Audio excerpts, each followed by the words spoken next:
Like this. Hit it. The Roger Report live morning show. Weekdays at 9 a.m. Say y'all, I was on Roger's panel a few times and I couldn't take it. The heat. I got out the kitchen. It was hot. I was sweating. I had to get out. He's Roger, and he's right. Check this out.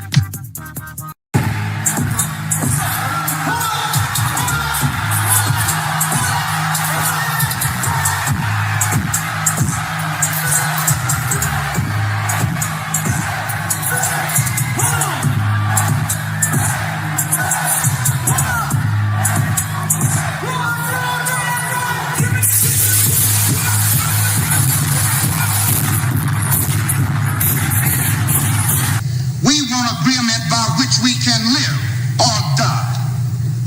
You choose.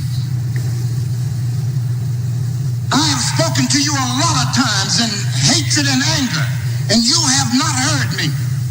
Well, you had better hear me today. If you won't listen to me when I make an appeal for the Negroes because you have no concern for the Negroes, listen to me when I make an appeal for America. You claim you love America. Well, we love America. But you are driving us back and you are making a Samson out of us, and we are going to pull down the pillars. And then you think we have no right to ask for something? Is it too much to ask you to grant us human dignity? Should we be put down and shot to death for this request? If so, you can aim your guns. What the hell do you think we care about dying if you're going to deny us the right to live?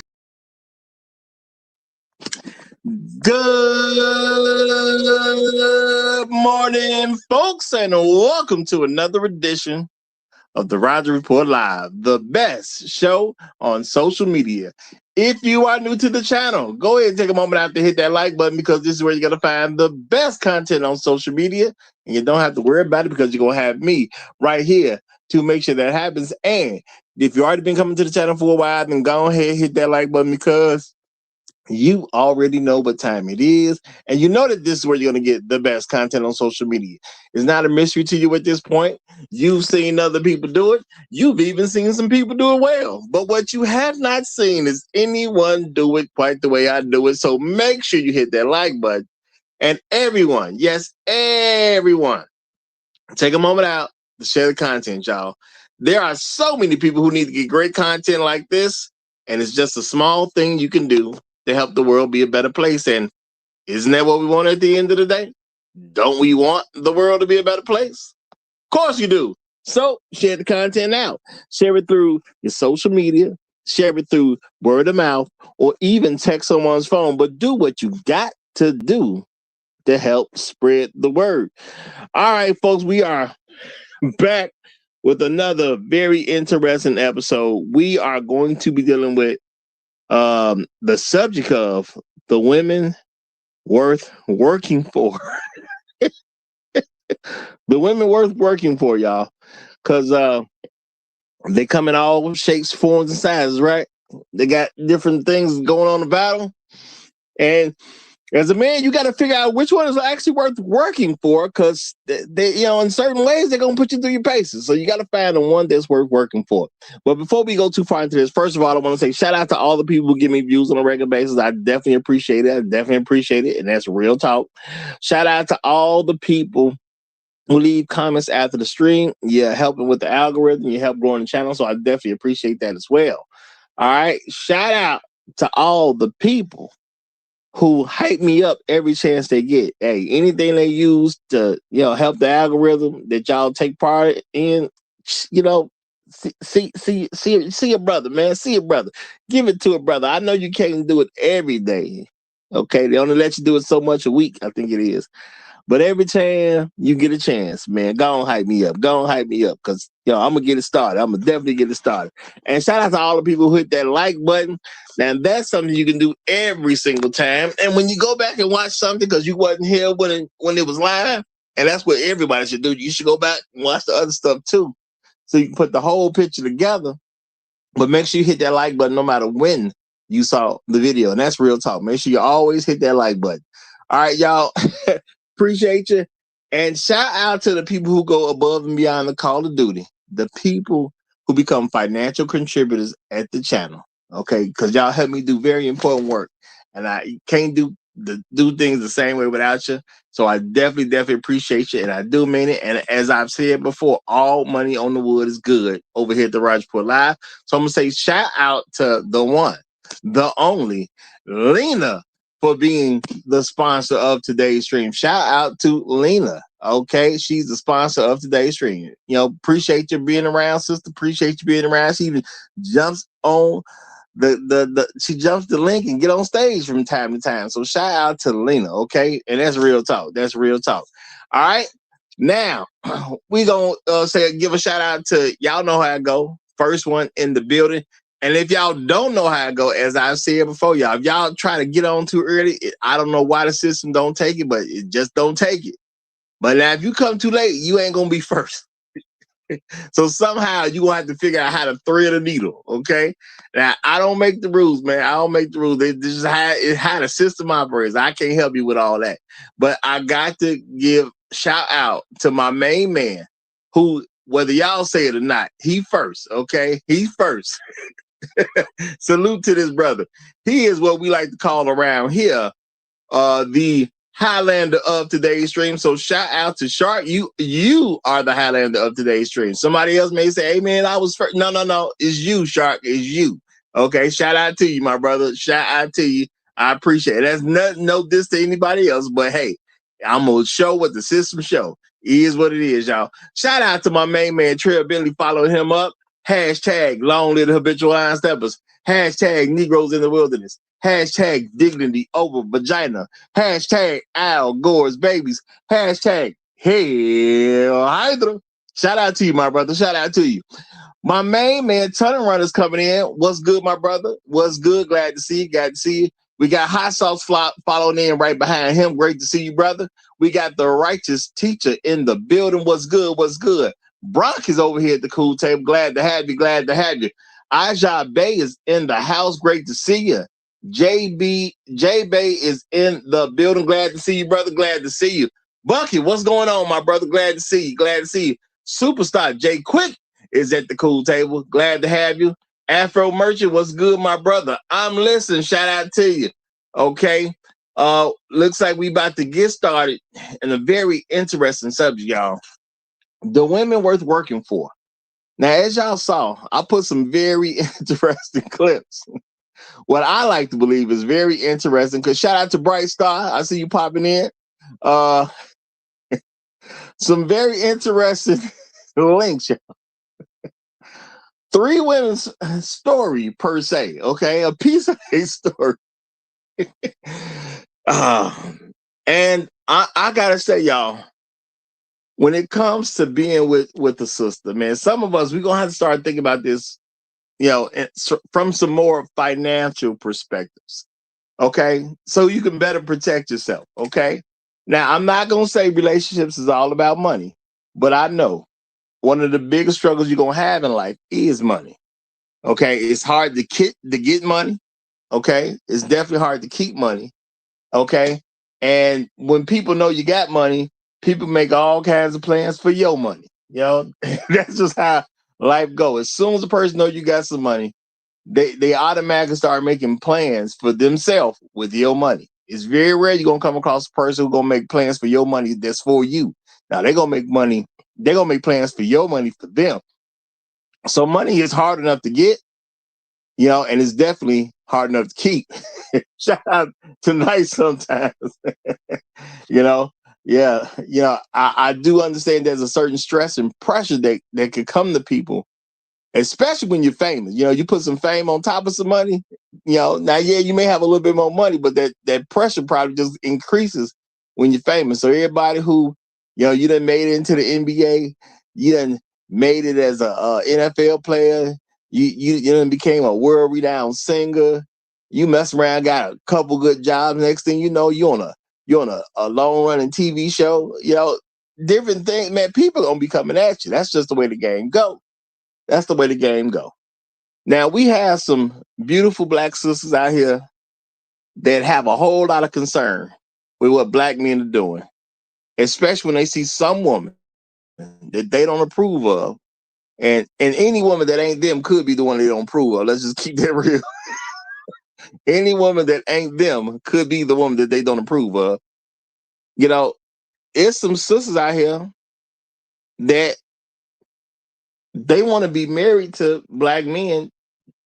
I'm gonna say for the same reason some non-black women want to be married to black men. Access to capital is what it is. Access to capital.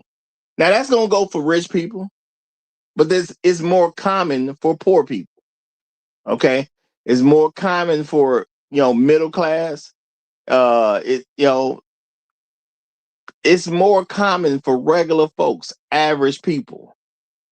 And I know people may say, but that don't make sense. Why would women want my money and I ain't got money like that? I'm just a regular old everyday guy. No, see, this the thing. This the thing, brother. This the thing.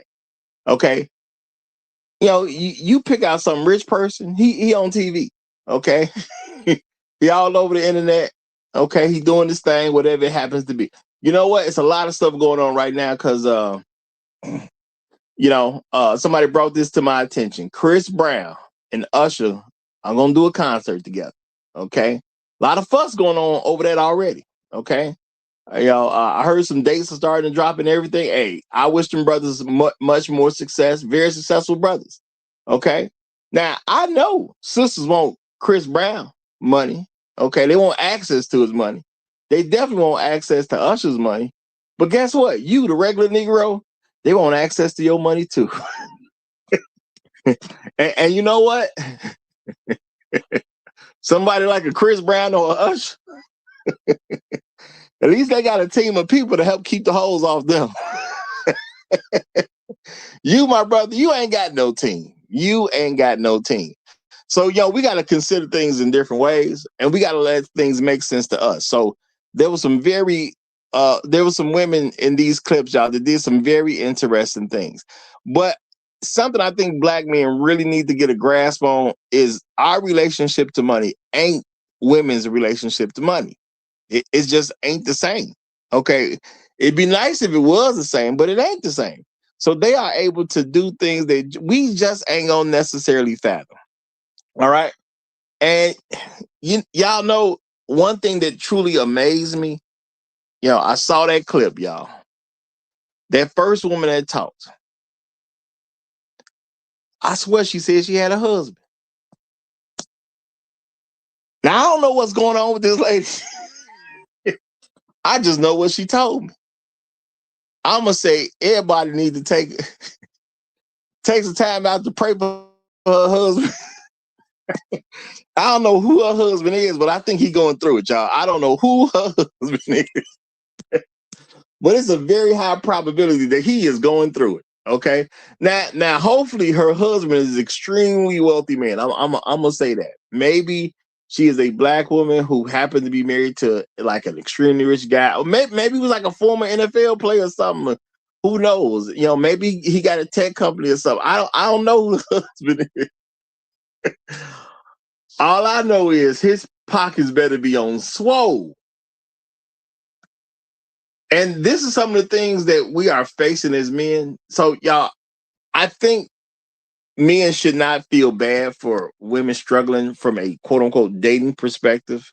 I don't think you should feel bad. I think we need to accept that women are dealing with problems because problems are just simply catching up to them. And what position do you have to be on to sign on to problems? Now, look, y'all, I'm going to be realistic. Americans are broke. Okay, if you look at stats about America, about bank accounts, what the average person has here and there, Americans are broke. So I'm not going to even play this like Americans in general aren't broke. Now, I'm going to say she worked to be broke. This very first one, she did a lot of work to be broke. When you go over your finances, which, that's a beautiful thing that you go over your finances. It's a beautiful thing. Good habit to be into. See what you got going on. Okay, great habit to be into. And I'm going to give her some credit because a lot of people don't even check. Okay. And based on what women have told me, a lot of times they don't look because they don't want to, because they're concerned with what they might see if they actually look. There's something that goes on in their brains that say, if I actually look at the number, you know, it's more problematic than if I don't see the number. Now, you know, as men, I know that won't necessarily make logical sense, but in an illogical world, I guess you don't want to feel bad about the number. The number's still the number, but you don't want to feel bad about the number, so you don't even want to look at the number. But I swear the first one said she had a husband, y'all. All right. Now, somehow she ended up with negative $124. Now, she said her deposit. So I don't, you know, I can't confirm whether it's every 2 weeks. There's some people who make big money. Okay. It could just been like a monthly deposit. Could have been that. I don't know how she gets her money. I assume she had to get about 10K. You know, if they took out some taxes or whatever, she must have got paid like 10K something. You know what I'm saying? It's folks that make some money out there. She just may happen to be one of them. Okay. Is what it is. Maybe she getting that every 2 weeks. You know what I'm saying? Maybe she making $250,000. Yeah, I don't know exactly what it is. I ain't finna do the counting, but man, it is what it is. No, shout out to Trey Bentley. He said, I thought she said over 1,200. No, I think she said negative 124. You know, I guess when I have another guest, if another guest comes up, I'll try to go back and make sure. But I believe she said negative 124. But I'm gonna say this, man. If I get a check and that check is $7,500, I done cleared $7,500. Okay. I mean, if there's some disturbing stuff that went on in the background, I can understand how you end up with nothing. Okay. You know, maybe just at an unfortunate time, or you know, maybe something happened to you and you end up having to pay off a hospital bill. You know, maybe you was in a car accident, you was held liable for something. Maybe there was a gap in your insurance. Maybe you just forgot to pay the car note. Messed around, got involved in an accident, then it was on you. But to get a check where you clear $7,500, and more power to it for getting a check that clears $7,500. You know what I'm saying? I ain't gonna lie, I ain't got no check that cleared 75. Okay, I ain't did all that. You know what I'm saying? So I ain't hating. Shout out to it for getting a check that cleared 7,500. That is fantastic. Okay, that is fantastic, and y'all. And I'm being real and I'm being sincere. That is fantastic for her, and I'm glad she was able to do that. You know, she has a husband. You know, not only did she get the 7,500, y'all, she got the 81 cents on top of it. So shout out to her husband for doing quite well. All right, doing quite well. You know, because I'm assuming he must be doing quite well for her to be married to the man. Now, a wife should be a helpmeet. All right, that's what the purpose is. Now, some people may not believe that from a biblical standpoint. But if you didn't, even if you don't look at it from a biblical standpoint, okay, even if you don't look at it from a biblical standpoint, if a woman's around, why shouldn't she be a help to you? You know, it don't really make much sense for a woman to be around and she's not really a help to you. All right, that just don't make a whole lot of sense. Not when you live in society where women can work. And a lot of people talk about, you know, women couldn't work, and you know, there's people who we say stuff like it really kind of apply in America. You know, yeah, you know, they came to the country, invaded the country, they made some changes and things like that. I'm sure it was a time period where women wasn't really working outside the home. But you know, it started happening. Nobody wanted to make adjustments for it. Now, and black women were working outside the home when the white women weren't. We can give them that credit. You know what I'm saying? They were working outside the home. Now, y'all, how much money do I have to make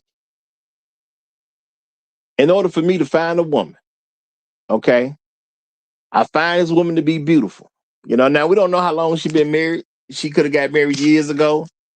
She's a beautiful sister, right? She's a beautiful sister.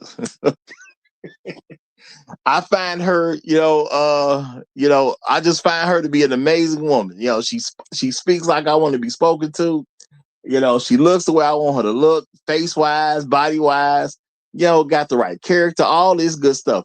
I just wonder, y'all, how much do I have to make for my wife to get a check that's over $7,500? Because she got $7,500 with 81 cents, according to her. How much do I have to make sure that this particular relationship is gonna be okay? How much I gotta do? Cause I don't think I can work at McDonald's and we get married and this gonna work out okay. If she making that type of bread, I don't think I can work at McDonald's and she'd be okay. Okay. I don't think that's happening. So how much do I gotta make that she can burn through 7,500, end up with an extra $124 that I got to figure out how to pay some kind of way, plus maintain whatever else is going on in their life. Whatever else is going. And they got some big things popping because she got a $251 gym membership. I was kind of amazed when I said, "You paying that much to go to the gym?"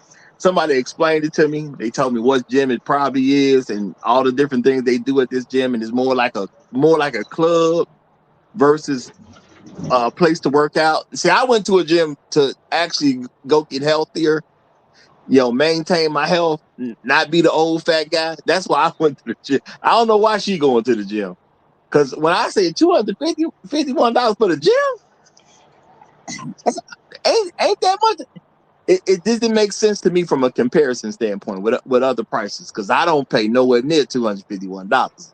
And I get a decent workout in. So I don't know what's going on in her world. And yeah, I guess I'm gonna start off on the other two ladies for right now, because we got the Great Black Reset who done came up. He a little early, but I'm gonna let him get the mic. What's going on, brother? How you doing? Sir, this is. I want. Hard to know where to start, huh? Sir. Good morning, sir. Good morning. Good morning. Good morning, brother. Good morning to everybody. It's time for these women to give it up, bro. It's time. My message today is strictly for the ladies. Ladies, it's time. It is time for y'all to finally say, we don't know what we're doing. It's time. These are perfect. These two women on these videos, they are articulate women, which means they don't read a couple of books and they know some things. They are aware of some things, but they don't know what they don't know. Is what we're looking at here. Now we got one woman. This woman's making probably approximately $120,000 a year. That's how you get $7,500 a month going into your account. So she probably making 120. And she's a teacher. She probably she either in New York or California. No, one of them. I think she said Texas. I believe she said Texas. Okay. I know they getting that bread in Texas like that. I need to go try to teach it. 7,500, boss. She didn't say not nary a dime. Now I know y'all ain't heard the word nary in a long time. I'm gonna bring it up to date. Well, I'm gonna bring it up to what Trick Daddy would say. She ain't say now dime. Now. But she driving in a nice G-Wagon, though. G-Wagon, baby. G-Wagon. $250 to go to the gym. She go to one of them gyms where they work out, and she get the results. She just watch them.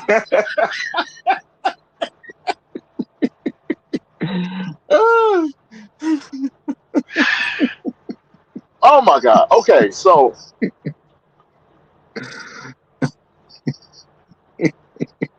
I'm gonna get to the point, but I got to vent a little bit. I got to vent. So then the second young lady, beautiful. These are both beautiful women, by the way. They seem to be pleasant. They probably even pleasant to talk to. They just a little lost. So as I'm watching the video and I'm hearing what I'm hearing, it ain't quite calculating correct. And she was like, she's strong, independent, this, that, and the other. She said she went and got some oil for her car. And I was like, okay, I'm proud of the sister. The sister doing her thing. Mhm. And she said she went and got some virgin oil. I was like, wait a minute. High quality, I'm sure. High quality. Now, now you probably, you might need Chef Mike up here to confirm, but I cook a lot. And the only time I use virgin anything is olive oil. And I was sure there ain't no way this woman, she showed up with Vigo's virgin olive oil. And not only that, the container was so small, how she thought that was going to fill up? Sir, sir, it's time for them to stop. It's time for them to stop.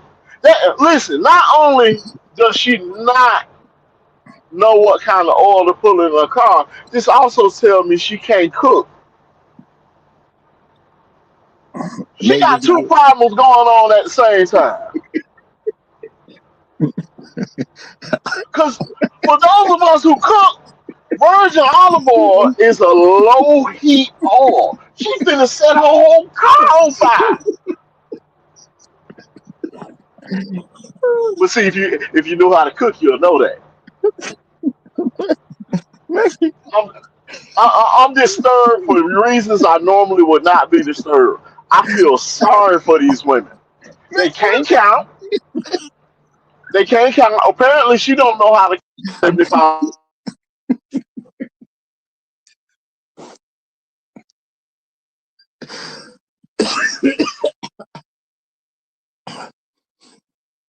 All right. Did you go out reset? I ain't hearing nothing. Was that you and me? Okay, yeah, okay. He gone. He gone. Looks like he done got knocked off. He done got knocked. He coming back, y'all. I'm gonna let him finish up. I'm gonna let him finish up. I'm almost done. I promise you, man. I know I've been going over my time. I'm gonna pay the Trail Bentley tag. I promise you. I promise you. So she can't cook because when you cook with olive oil, if you turn the heat up too high in a pan on the stove, it catches fire. What you think that gonna happen in your engine? Sir, it's time for us to make an appeal to these ladies. Ladies, we asking y'all nicely, let us save you, cause y'all jumping off a cliff. Oh my God, bro, sir, I feel sorry for these women today. I'm putting my cape on today. They need saving. They don't know it, but they do. I'm gonna land my plane now, man. All right. Hey, shout out to you, brother. But I'm gonna suggest maybe she does a lot of cooking with virgin oil. Maybe that's what she into. Maybe that's what she into. Shout out to us in the man cave. I appreciate the super chat, my brother. He said she make $90K a year and paying the rent and broke. She must be married to a pookie. You know what? I don't think she is. Look at how she now. Let's be for real. You never actually know. You never actually know. But a lot of those women who will take care of a man, they don't end up marrying a man. What kind of man would let a woman pay all the rent, $3,500 a month, all the rent for property they don't even own? What kind of man would do that? You know what? That's I mean, putting aside the pookie, because pookie can mean a lot of things to a lot of different people. I mean, again, Skinner, I don't know if I would say he's a pookie, but I mean, if I attempt to try to profile the man who does that, it's not. It doesn't come off very reputable of him, But that woman reveals some. If I can start, Roger, or whatever. No. Go ahead. We'll get Bronk in after you. He done came up, but no, I was about to give you the open statement anyway. So, well, Skinner kind of activated some of my views. Well, he references to some of my views about it because this woman revealed a lot about herself. She revealed some things about her marriage, her family.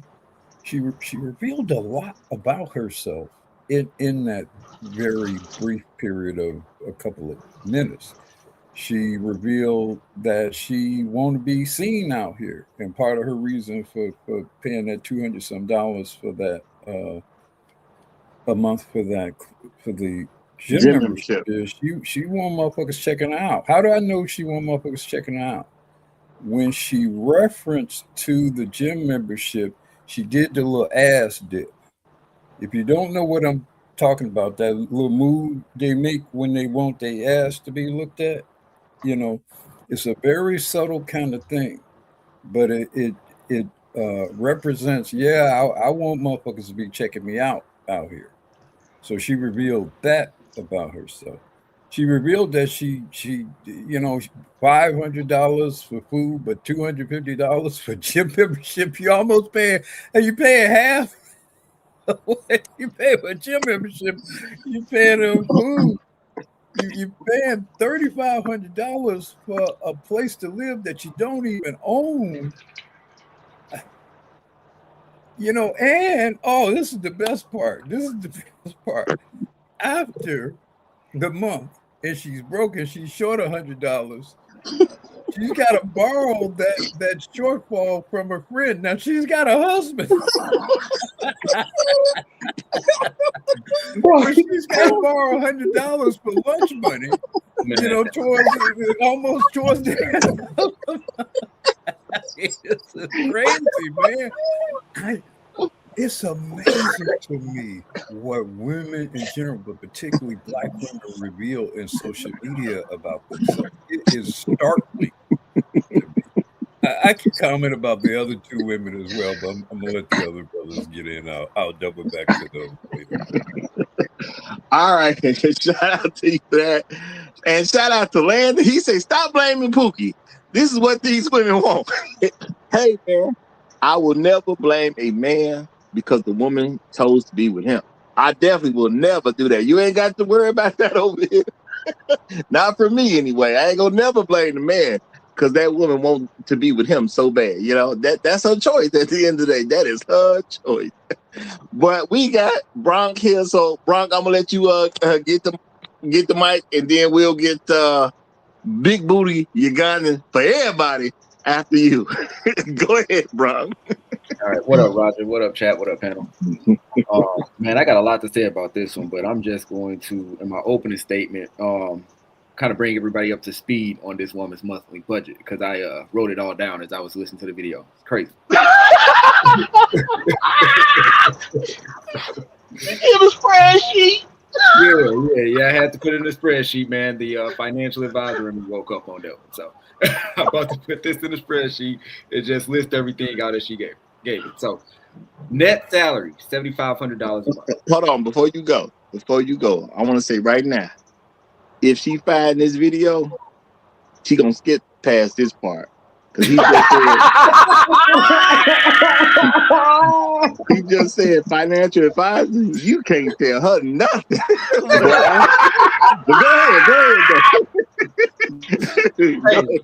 You obviously cannot, bro. You can't. This is crazy. But $7,500 a month net salary. All right. Rent is $3,581, so $3,581 a month. Now, the general rule of thumb is that you want your net income to be no more than 25%, or your monthly rent to be no more than 25% of your net monthly income. She's already at 47%. And I was tempted to split that, but she did state in the video that the rent is her responsibility. So whatever agreement that her and her husband have, that's part of her responsibility. So that's 47% of her net monthly income right there on the rent alone. We're talking about 22% more than the general rule of thumb. Utilities. So right now we're at a total of $3,919 left after the rent is paid. $1,200 for utilities. That's wild. I'm going to give you the benefit of the doubt and say that maybe you live in a city where a bunch of data centers are coming near you, and that's affecting your utility bill. That's how you're controlled. She next door. She next door. So now we're at $2,719. Now, I don't know if y'all noticed in the video, but she said that it was a $251 gym fee, right? But if you read the subtitles, it says gym plus personal training. Right? You're stretched out at the gym. Oh, exactly. So we definitely getting our back blown out by a personal trainer here. So she ain't giving that up. That's built in her gym premium right there. That's why you have the $251. You can just save money by switching to Planet Fitness for like $30 a month. Okay. Let's see. We're at $24.68 now. Grocery bill, $548. And you can even save money on that because some of that is delivery fees, because she did state that she got the groceries delivered. So we're at $1,920 now. And then here comes that $1,548 G-Wagon bill. Now, general rule of thumb is that you want your net monthly income or your car payment to be within 10 to 15% of your net monthly income. She's at 20%. And so now we're down to $372 minus the $500 for her hair and nails, right? Because you got to stay looking good for the personal trainer, right? And that leaves us with a total of negative $128. She said a total of negative $124, which she, by the way, borrowed from a friend. And you know what, man? I'm just going to land my plane right there. I have a lot more to say about this, but I've said a lot. I'm well past my 2 minutes. I'll jump back in later. Yeah, well, since you was breaking down the numbers, I'll let you go past. I'm glad you did the financial analysis to that degree because, well, first of all, under what she presented here, and especially since some of these most of the biggest expenses are fairly fixed. Like obviously the rent, which is incredible. You're spending $3,500 a month renting. Is crazy. You only spend that kind of money to rent when you just have so much more money that I'm going to be here 6 months or whatever, whatever, and then I'm going to be someplace else. You don't spend that kind of money to live at a place that you don't own. And then with the G-Wagon as well, I don't know how much longer so much of her biggest expenses are fixed that when will she ever be able to save money? When will she ever be able to save money? She's going to be broke every month, period, just based on what she presented. The G-Wagon already borrowing money. The G-Wagon is $1,548 a month. She said, because I wrote it down too.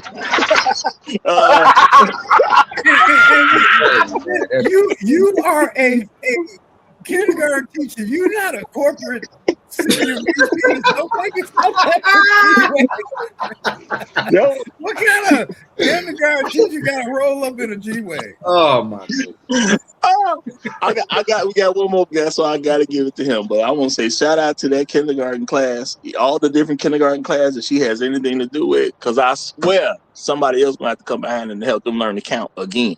Because whatever they learn, and she can't count. That's what I'm thinking. She can't count. There's gonna be a lot of extra work for somebody who's gonna have to retrain them on what counting is like, because she can't count.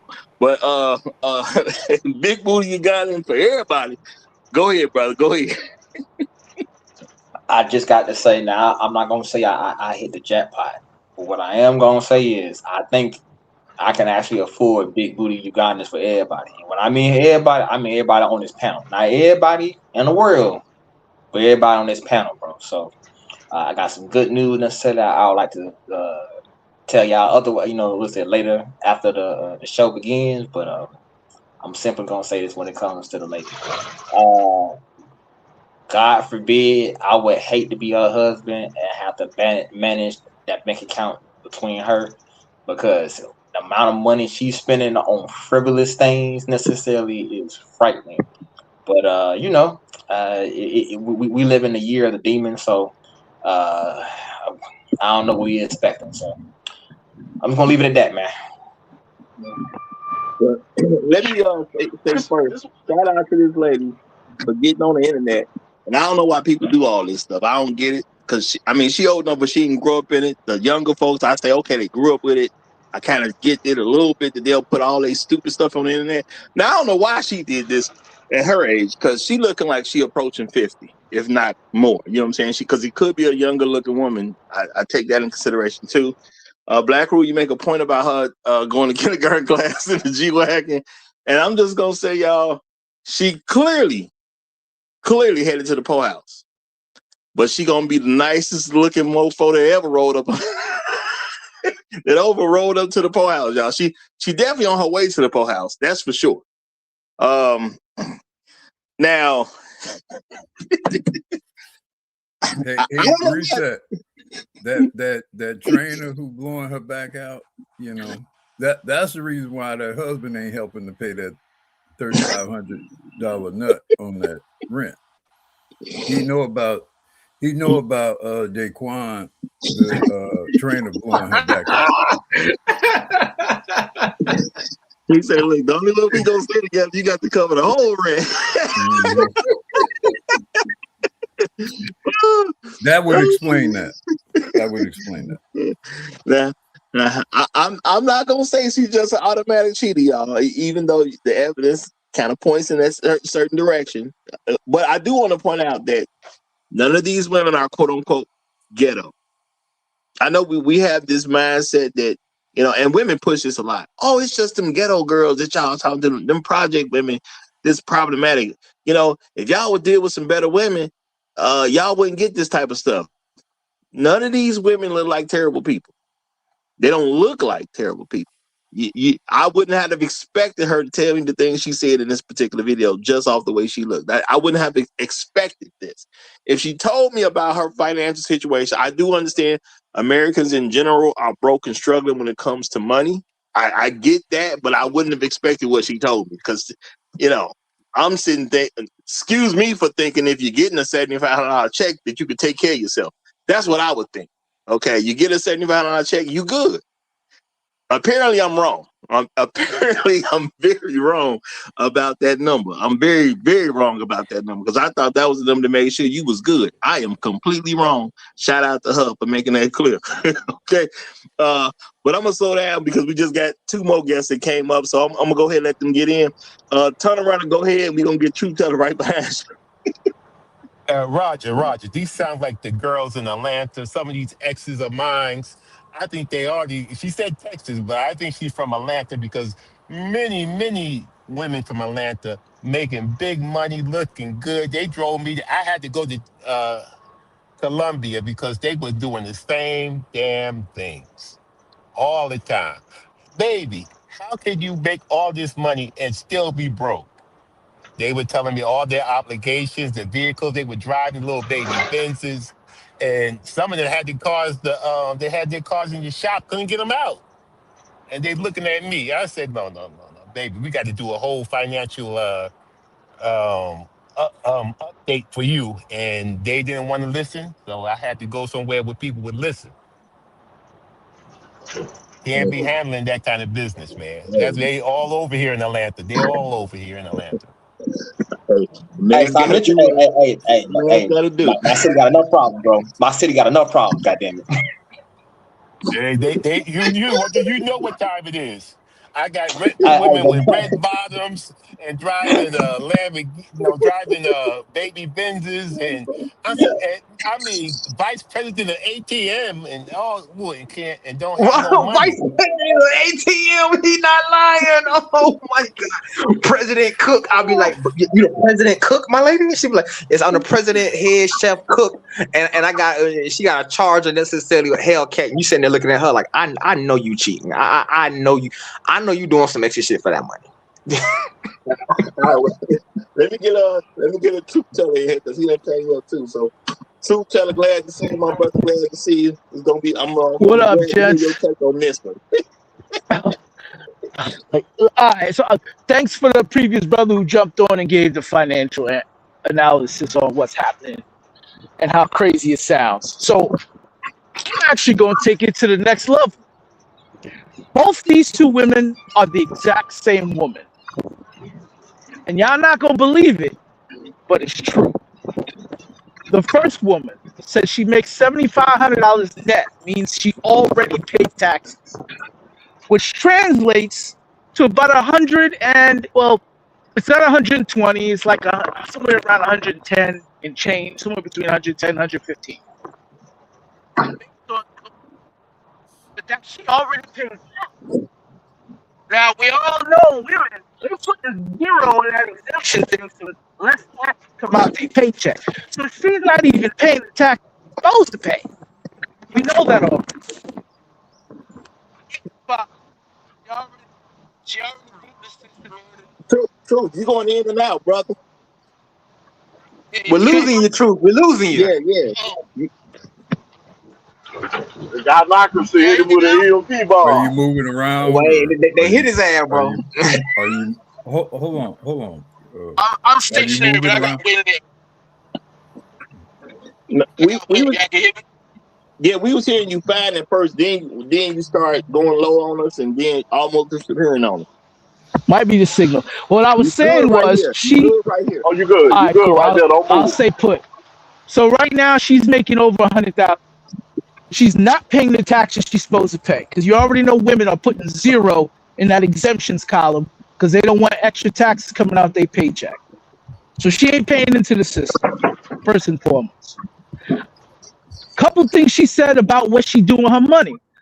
Y'all might have missed it. She didn't cover anything for her kids. She made sure she said that. She didn't cover any cost for her own kids. But she did get her hair done twice. And she got the gym going. And she did order food twice that month.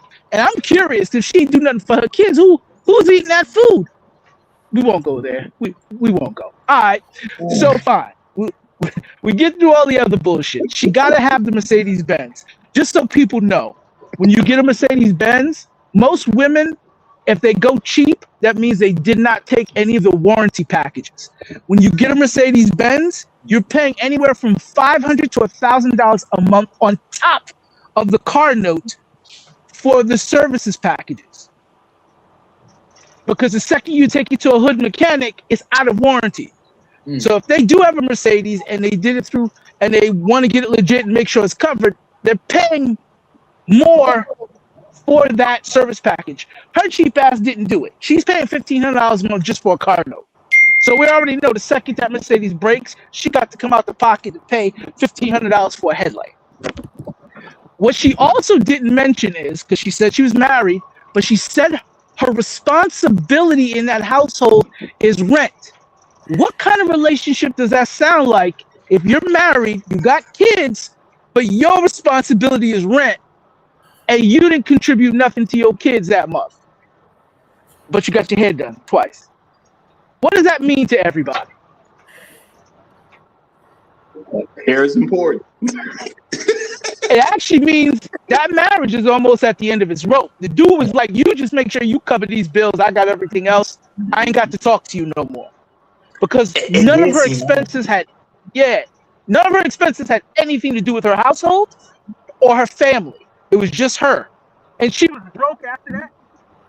So that means she's already on her way out. My man is like, make sure you cover these bills for the kids and we good to go. I won't divorce you, but I got a date tonight. I'll talk to you later. And he go. It does make sense because when she said I bought groceries twice, I was like, who buy I groceries don't think twice? that's But you what should it's buy supposed to it. happen. No, Go ahead. Who buys groceries I twice, don't. but she didn't do Yeah, nothing for who the buy kid? groceries twice a I month don't think that's what's happening. on delivery? Well, That's no, crazy. I'll buy groceries twice, but I'm not buying a whole month's worth of groceries. She spent $500 for the entire month on groceries, right? So she said she did it twice. That's $250 each interaction. That's a lot of food just for one person, and you say you didn't do nothing for the kids. Women No, like to acknowledge what they do for their kids because they want to make sure everybody believes they're a great mom. She ain't say nothing about the groceries being for her I kids. suspect this woman. She pays all the. She got a nice car. She's got her gym Yep. membership. She makes sure her ass is right because she made a point of doing the little ass dip. So she makes Yep. sure her ass is right. So I suspect this woman is out there. You know, she's married Oh yeah. but still looking, Mhm. and the husband is probably, look, I know how you carrying on out here. I don't give a shit. We got these kids. You gonna pay the cost of this shit, and we're gonna Exactly. raise these kids up together. You know, in a kind of partnership. You know, There we see no go. evil, hear no evil kind of marriage situation until these kids get grown. The father is probably the one who's really taking care of those children. The Pretty father is much. probably the one who's doing the soccer practices and the softball coaching or whatever here. I'll bet you that's what happened. While she makes sure she's still out here and can run around a little bit and get her ass blown out by Daquan, the gym trainer. Daquan, why you said that word? Let me cut off a little piece of this steak. I'm gonna tell y'all what's really happening. Go ahead. Go ahead. Because we got another guest that came up. We actually got another guest that came up, and we still got to get. Oh wait a minute, Dan, did he go? Oh no, big booty for everybody. Nah, you got your open statement in. Okay, cool. We gotta give it to her. Lord have mercy. Her lips taste like dick. Has joined the panel. I'm pretty sure he gonna give us. Ain't no telling what he about to give us in his opening statement. So you got a 3-minute opening statement. So her lips taste like dick. You got the mic. Do your thing. Thank you, Roger, for having me. Pleasure being your channel. For the niggas who are in Texas, if that woman looks familiar to you, get your kids out of that school. Even if that woman is not your kid's teacher, the fact that she's employed at that school speaks volumes about that school. Get your kid out of that school ASAP. Now, while my finance brothers over here calculating the cost of what she's doing with her money, which is cool, but sometimes we're missing the real problem. And the real problem is her husband, as Black Guru said, is tasting the nut of Daquan. I don't care how much my hoe is spending. Don't be kissing me with nut mouth. You know what I mean? That's the real problem. Another problem is she's spending $250 at the gym instead of taking care of her kids because she said my kids didn't get nothing this month. That lets me know that this nigga married a single mother. Those kids ain't her husband's kids. And on top of that, she got brown money from a girlfriend and not her husband. So while we're looking at the finances, that's cool. But the real problem is her children who are going to grow up thinking this is okay to perpetuate the system. She's going around kissing everybody with dick mouth, and we worried about this is America, Jack. We all run on the debt economy. Let her go into debt. Who cares? But don't, I mean, look, man, there's victims. Look, Gentlemen, I'm gonna land here. There is a victim every 50 minutes. A man who's kissed a woman whose another man's dick has been in her mouth. This must stop. And most likely, it's been one of you diggers too. Now let my plane here. Well, I'm gonna say shout out to you, brother, for that opening statement that I couldn't see coming. But I'm also saying, you know, I guess we like to believe that he already knows what's going on, so he ain't kissing her too much at all. That's what we like. But you never know, dog. You never actually know. Great Black Reset, you was about to say something? Go ahead, brother. Believe it or not, this is a functional relationship. They ain't about to split up or nothing. One of the things she did not mention was car insurance. You know why? Because he's paying. This man that she's married to is a financially savvy man. They had a disagreement about where to live, what to drive, and all this other stuff because he's explaining to her, hey, the stuff you want costs too much money. She got a degree, so you can't tell her nothing. She making good money, so you can't tell her nothing. So he said, okay, if you want to live over here, you want to drive this, you pay for it. And she say, Dad, I can do it. I'm strong and independent. He say, cool, no problem. He say, okay, I'm gonna cover this, you cover that. What he's doing is saving money because he tired of renting this foolishness, and he ready to move the family into having assets. That man is saving his money to move that family into a better situation while he watches her sink. When she goes to him and Thank say, you. "Hey, I need a couple $100," he's like, "No, you said you got it. Show me you Yeah, got it." You know what? That's a I was pretty. gonna say that. I was gonna say he's winning. This actually works out to his Yeah, benefit, it right? does. She's covering the heavier bills for the family, at least. She's It's covering the not. heavier bills. It's not winning. He He's not. is, because if their relationship is only transactional and functional, he doesn't need her for any personal use. He needs her to contribute to the household, and she's covering Yeah, she's $3,500 rent. So Yeah, yeah, unless you in New York or LA, and 3,500 utilities. means you living in a real nice place. Yeah, yeah. and Yeah. utilities. She's doing 3,500 a month plus 1,200 for utilities. Yeah, So, given the situation that he's in, like True Teller was saying, he's definitely winning because the flip side of that is divorce, right? And what does that come with? I don't know how much he Look, makes on this look, end, but look, look, look. that's a, She, that's a, she, she is getting her back blown out by Daquan. You're being cut. Getting no, cut is the, not he, winning. she is, the she still is thing being cut. is, She is from an being cut. overall standpoint, he's probably winning based on what the situation is. But I'm also believe he kind of know what she's doing, and I personally don't think he's being cut. He's probably out there with his own situation going on I'm because sure he he got is. to Yeah. know what's Well, going no, on when first. when when Look, when your look. wife You're is having with sex someone else, you're with getting cut. another man, that's cuckoldry, regardless of Yeah. what he's What are we doing. talking That's about? true. That is That by is Well, true. definition yeah, cuckoldry. that's a point. But That's So, a legit Getting point. I cut. That's do true. think Reset has a sound analysis. Here's the problem though. What happens when she inevitably declares bankruptcy?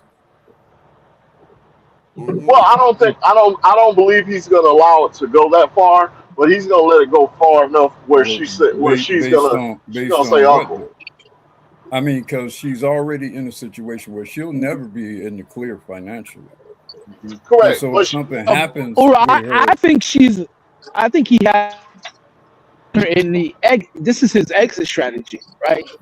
Because that could be and it. I said this earlier. I think I think she's on That her could way be it. out. Yeah, and then That it could seems be Yeah. it. like the G wagon may be in her name, right? If the G wagon is in her name, maybe there was a discussion that would be part of hers. Also, they don't seem to have a own house between each other because they're paying rent that she's paying, right? So it doesn't seem like there's many assets tied up. Well, you I, Yeah, know, no, I it, think Reset's analysis of what he's doing sounds pretty solid in it, terms of him appearing to probably setting things up. He's probably checked out Yeah, financially and maybe even romantically.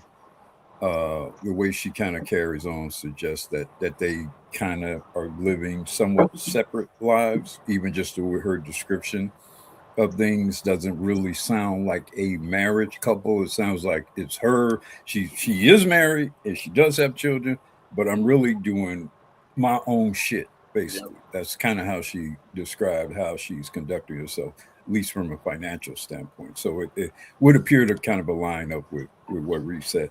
Either he is a guy who just don't give a fuck. You know, somebody alluded to him being a pookie. You know, using pookie as a definition of it. Either he's that guy, or he probably is a pretty smart guy lining his shit up. So when this shit falls apart, I can have a pretty comfortable escape and maybe protect my children. Yeah, and I want to say real quick because we got creative that came up.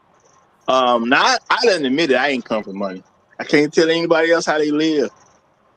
I didn't know we was doing $1,000 notes on cars. I just didn't know that.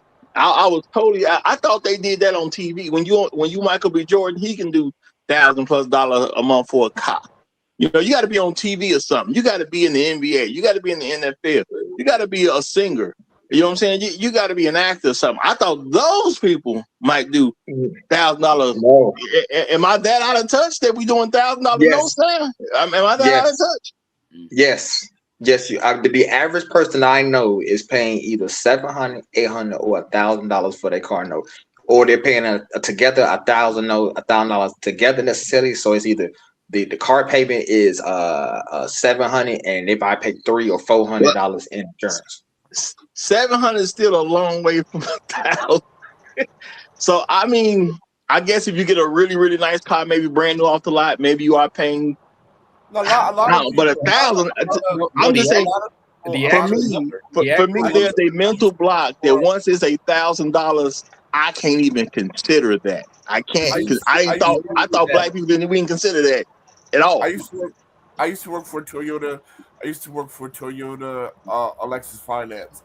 Lots of people are on $1,000 to $1,300 car notes. Lots. Exactly. Yeah. Right now, currently, as of 2025. Let me ask a question though regarding the second half of the first video with the woman. Now, my math, and it could be off. My math says that woman is going to pay $94,000 for that car because it says it's a 90-month term, which is insane for a car.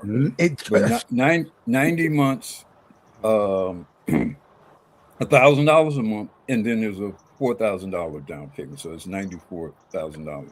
Now, I didn't get a really good look at the car. Is that car anywhere within the galaxy of? Yeah, G-Wagon up to 100K. G-Wagon. I'm saying the vehicle in that video. Because I didn't really see the vehicle very. We got to judge it on her decision making of even what she paying. Her kids wasn't more important than her children. Goddamn, y'all talking and you're not addressing my question. Because I'm saying I didn't see the video, the vehicle. They kind of spanned past it. It was kind of unclear what kind of vehicle it is. Did anybody make and model the vehicle? I'm gonna go double check. I thought it was like a Tesla or something. That's what I thought. But No, I'm gonna go double check it. She said it was the G-Wagon, but she didn't give a No. I'm That's talking the about first the one. second half of the video, the other woman. Oh, okay. I'm sorry. My bad. Oh, the $4,000. Oh, I'll go check. Yeah. And that's what I'm trying to double check to see what kind of car it was because I thought it was a Tesla. Does she describe what the vehicle is? She didn't describe it. No. I do know Dodge makes a Challenger that's $89,000 sticker price. No, I think this is a Tesla. But now this vehicle, it had a $1,500 of 15% APR.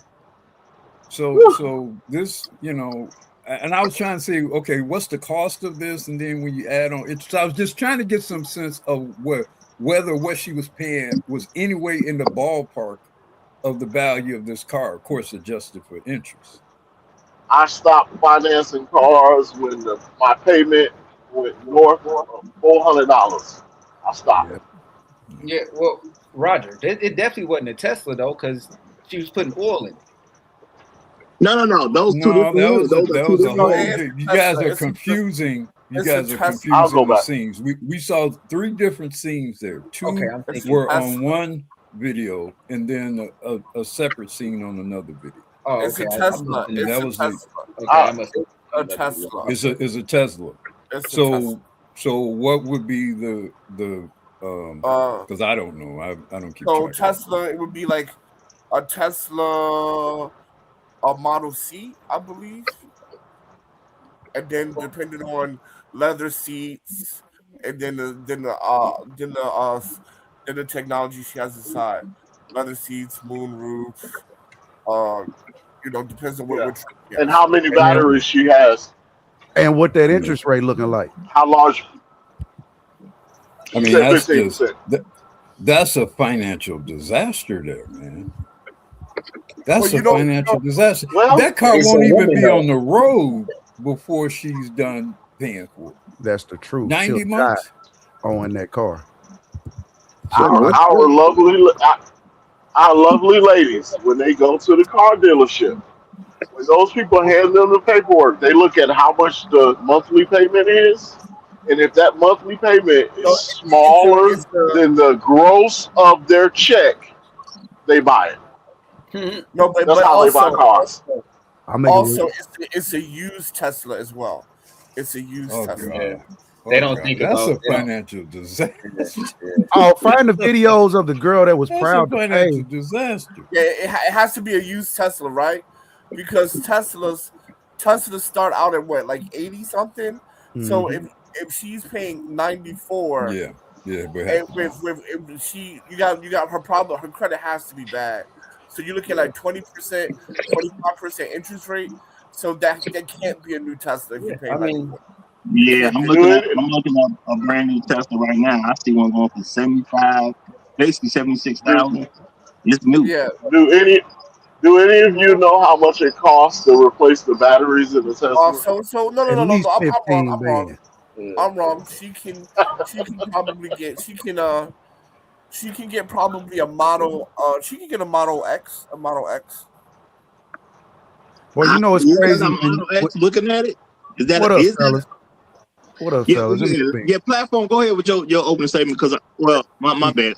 Creator, go ahead with your opening statement, because I'm gonna look to see like what new Teslas cost. It's not. It can be new. It's new. I'm wrong. No, I mean it could be new, but even if it's not, I don't care if it's brand spanking 2020 now. It's not worth it. Like Black said, as soon as it start creeping above $400, that's when you know something's going on. Because now I can get vehicles that's gonna make me money. I ain't talking about a vehicle that's just, I just want to ride around, look cute in, just because I'm making money. You know what I'm saying? I want to now start. If I'm paying upwards of $500-600, this thing gonna make me 3 bands a month by me just having it. So they're not even thinking like that. Yeah, you know what I'm saying?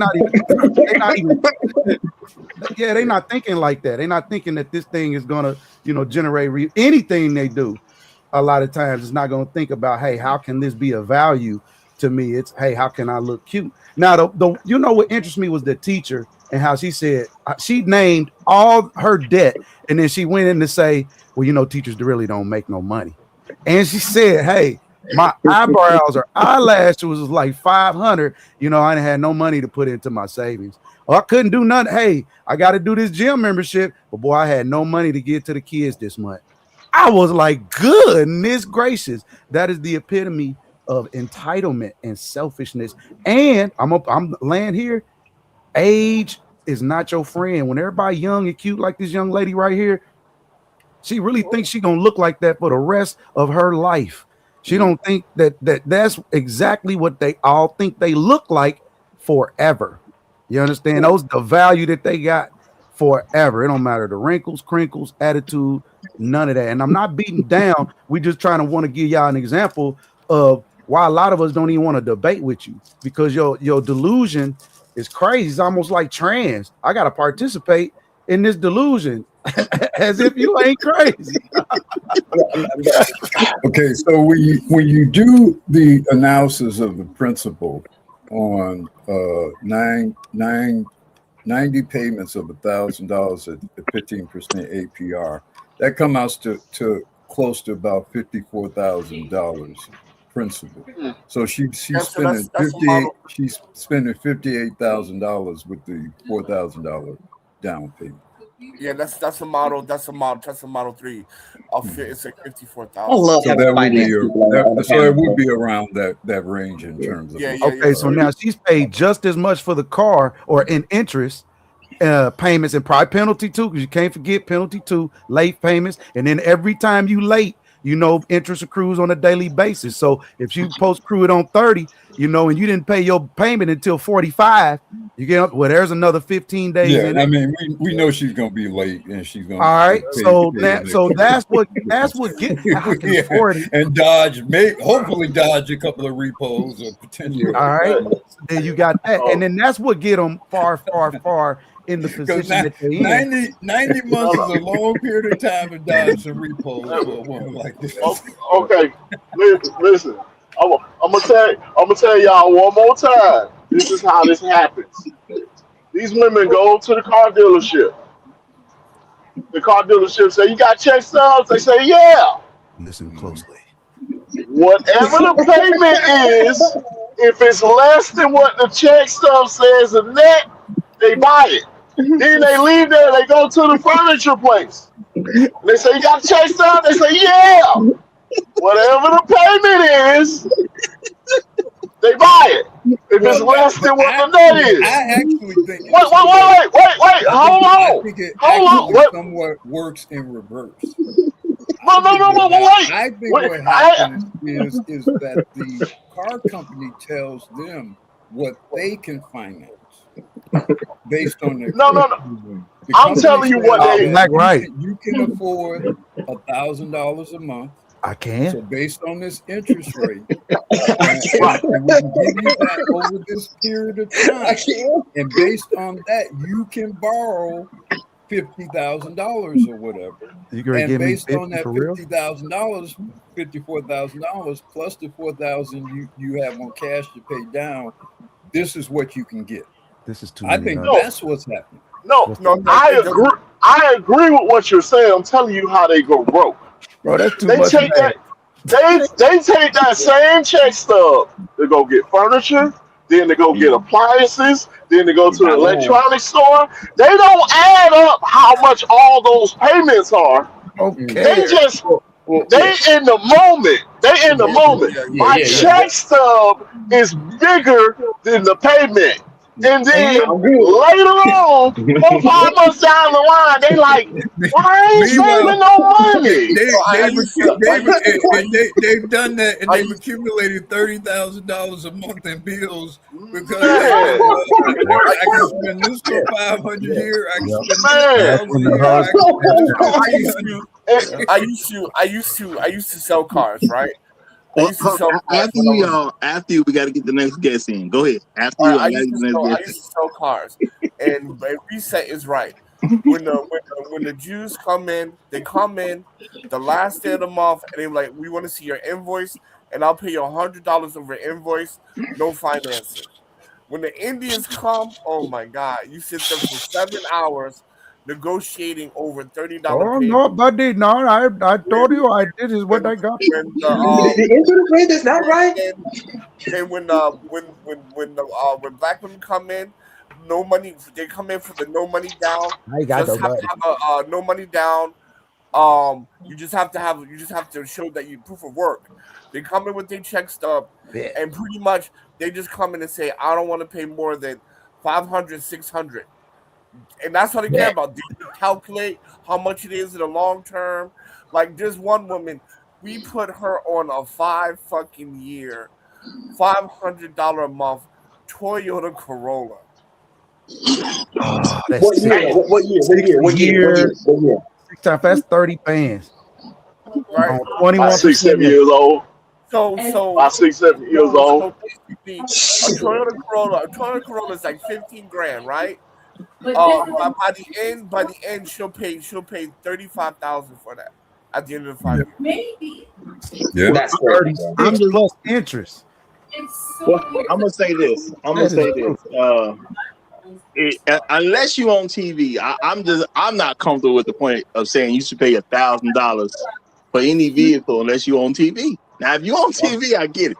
I totally get it. You on TV, and I'm saying you on TV regularly. Now you may want to parent. When you on TV regularly, okay, cool, I get it. But if you are in sales of any sort, the style of car is value. It's valuable because it's marketing. Yep. And it does create and present a certain kind of image of accumulation of wealth and affluence and success. It connotes success to a lot of people. It's a subconscious thing. So yeah, if you're in certain kind of positions, it's worth paying real money for a vehicle. Depending on your and then if you are in that kind of position, being a fucking kindergarten teacher is not one. Come on. Exactly. And if you are in that kind of position anyway, if you are buying a car for that specific purpose, you're buying it through a business. You're not buying it as a person. And depending on who you work for or whatever, they're providing and supplying that. Right. That You have a high position in like General Motors or Ford or whatnot. I have friends who drive Corvettes and all kind of fancy cars because they have key positions in GM, and they provide for them. I heard, Roger. I heard 3 car notes, y'all. I heard 3 car. When it comes to the teacher, I heard 3 car notes. 548, I can see that as a car note. Now you take another 500, I can see that as a car note. You take the other 500, yeah, okay, I can see all 3 of those as car notes. 2 $500 notes and a one with this 548 to deal with her one car note that she's rolling up to a school in, so she can impress the kindergartners. That sounds crazy to me. And for me to be a husband of somebody like that, even if there was no infidelity going on and we totally splitting bills and all that, my wife telling me she paying $1,540 on a car note. That lets you know that dude done checked fucking out of her. He has checked out of her. He like, you know what? I don't even care. You know what? You gonna pay this house note or this rent? And like now I will say this. I will say this, right? So there is a level. Before you say it, let me let Tunnel Runner say what Tunnel Runner was about to say something. I stopped him, and then we can get you right after Tunnel Runner. Go ahead, Tunnel Runner. Yeah, what I was going to say was, if you are a man, a husband, and your wife doesn't work, and you're trying to buy her a G-Wagon to have a proper budget, you need to be making $4 million a year to make sure that, because you need to be making $4 million a year to have a proper budget that you're paying your taxes, you're paying for your house, you're paying for all your insurance and you need to be making $4 million because your wife's car should be cheaper than your car. So you still have to make $4 million a year to take care and buy that car outright, because that's the only way to do it when you have money. So that's what she's talking about. Oh yeah, you know what? Yeah, my bad. Yeah, Shark has not won. I apologize. Yeah. Well, you know what? I'm gonna give you an extra 3rd minute if you want it, because we made you wait. So now you're getting the 3 minutes, but for waiting. So Jerome in the bank, you got 3 minutes. Go ahead. Hey, what's up, fellas? How y'all doing? What up with it? You know how Good. they say like black people have the biggest spending power in America. I think they fooled us. I think they should have told us black people are the common spenders in America. That lady makes $7,000 every other week. That's where I was confused. Is it every other week or is it for a month? That was for a month. Once a month. That's a month. $7,000 a month, and all of that stuff she said was literally unnecessary. She could take her behind to the park and jog around the park, but like we get so. That's why I be saying I don't even think that's why I always say like black people, we are babies in the world. Like the African American, like we're literally babies in the world. Everybody that made empires and did all kinds of crazy stuff. Yeah, we've done amazing things and stuff like that, but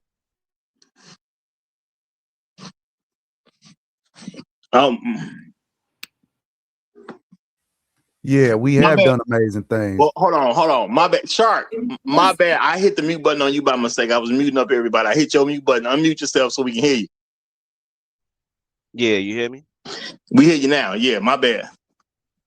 Oh, You were saying we was babies in the world. Yeah, like we it's like we babies in the world, and it's like I don't think we understand how this whole thing goes and plays out. Like Hasso said, the Indians go there and they in there for fucking 5 hours negotiating on $30 payments and shit like that, and we are literally making $7,000 and paying $1,500 a month for a G wagon to go to a kindergarten school with. You know the illest part, like we always like Uru says, certain things you shouldn't say in front of white people. You ain't gotta say nothing in front of white people because you live in the same place they do. They see you. Them white people see her that work with her, see her rolling up there with that G wagon. That girl, people that work with her, they see her rolling up there in that Tesla and know she don't make the money for it. How many people have we literally worked with and we black like us, that's black like us, and we know that they don't make that kind of money, but they driving that stuff. So I'm like, I don't understand. The only way I could justify it is like, yeah, we just still babies in the world and we just still figuring it out. Like we was created like what 400 years ago compared to everybody else who's just to the African who been here since the Earth started spinning. And you know what I mean? So that's the only way I could justify it. If I can't, I just gotta say we stupid, and I don't want to say that. No, I like that. That Well, baby concept. I think we should be careful with the we stuff, because comparatively speaking, black men do much better financially than black women do in terms of their saving, in terms of their spending. I think the biggest issue with our money management is because the women have been liberated and is gynocratic, black men cannot impose upon them the necessary controls of their spending. Obviously, in the case of the first woman presented, the husband obviously has backed away from her. Like I said, maybe he's just going to let her run off the rails because he can't control her otherwise, and maybe he's just kind of focused on himself and his children and is kind of riding out maybe his marriage until maybe I guess the youngest child goes to college kind of thing. Wait, but So ooh, she said she was married. I ain't yes, remember. yes, yes. She said she was married. She said she made a very interesting statement, but the house expense is my job. So what that says to me is that dude, like I said, either he is a pookie, which or a guy of less than reputable position or whatever, or he said, bitch, you want all this, you're gonna pay for it, and I'm gonna do my thing and make sure my thing is right on my end, which I think Reset kind of aptly described it, and I think that is likely to be true here. So I think when we say we, because women in general pay more for vehicles, and then women pay more for everything in general, but especially for vehicles, and black women pay even a premium over other women. So when you say we, it's more them than we. It's more black women than black people. No, I can agree. When I we're apologize together, for saying we we. tend My to fault. manage our finances a little bit better when we're together, and the man is in control of things. And one reason is we don't need much. We really pretty simple. I tell every women, hey man, pretty simple. You see what he want, he gonna do the same thing every day. So even if we spend, I told him, I said, you know what? If I really want to, the type of men for women and birthdays and things of that nature, if we really wanted to bust your head, you wouldn't be with us because the things that we really want, you could not afford. So if you're going to pay debt on your cars, imagine the type of cars that I would want you to buy me. I want you to buy me a Lambo. You understand? If I put that pressure on you to buy me also, property and houses and these things that men you really want. Men are more likely to actually look at the whole cost of everything. Like a man is much more likely to focus on what it's going to cost to maintain that G wagon, for example. And he's going to be much more acutely aware of, okay, this is a foreign car, this ain't nothing I want to be a part of. So I'm going to be spending 5 times as much for maintaining this motherfucker as I would if it's a comparable American car. So a man is going to do all that and put that all in the calculus of his decision making versus also to women to black women's defense. She's kind of different because for most women, black women do for their children if they got it. I never in real life met a black woman who's gonna put the car note and hair over the children like that. Nah, black Never women, heard no shit. No, black no, women say they're I gonna do for their disagree with children. that. I think you No, think about the I'm- 90s. I think you thinking about the 80s and 90s mothers. These younger mothers, nah, man. No, I Nah, mean, man. if we're okay, I'm talking about women over 30. If she's like 20 Capacity. something, all right, whatever. Women But with mothers capacity. over 30s, nah, I'm not. I've never heard a woman over 30 in real life be like, "Fuck them kids." Man, my you car's got like- women getting put out of apartments because they had to get their hair did, man. Nah, man. I mean, don't you hear about that kind of stuff? Yeah, the 20-something-year-olds, the 20-somethings. I agree with you. No, look. I think you just haven't considered it, and the different things they say, you don't necessarily relate what they say to the money. Because at the end of the day, black women, like men jokingly say "f them kids." Black women say "f them kids" for real, because they do get put out of apartments because they had to get their hair done. They do end up in the cold during the wintertime because they didn't pay the gas bill. They do a lot of stuff where they don't put them kids first. Them kids ain't hardly ever first with them. Black women will say "f them kids" as far as schoolwork. Black women will say "f them kids" as far as development. No pushback here, but not like putting car notes and shit like that over like food and shit like that. Nah. That's the new age woman, bro. I don't know what you, man. Black women will definitely. But now we're talking about women under 30 and eviction. Black women will definitely put having that G-Wagon over feeding them children. I don't know what you're talking about. Feed them do it, bro. And they're gonna get their hair done before they buy groceries. And that's women over 30. Yeah, I can't hear anybody. Also, you got to remember, you said in your real life, so that was just your experience around being around the black women you be around. But we could go online and we can pull up a whole lot of different videos. And another thing is, do they have any embarrassment within them? Like they No. go on. They fully hoes now. No. So in their defense, so just a little, it is our responsibility to compete. We just got done talking about finance. So how many of us are really? No, hold on, brother. Stop. Let me say what I gotta say. Then you can nah. You know what I mean? Nah. Just let me finish what I gotta say.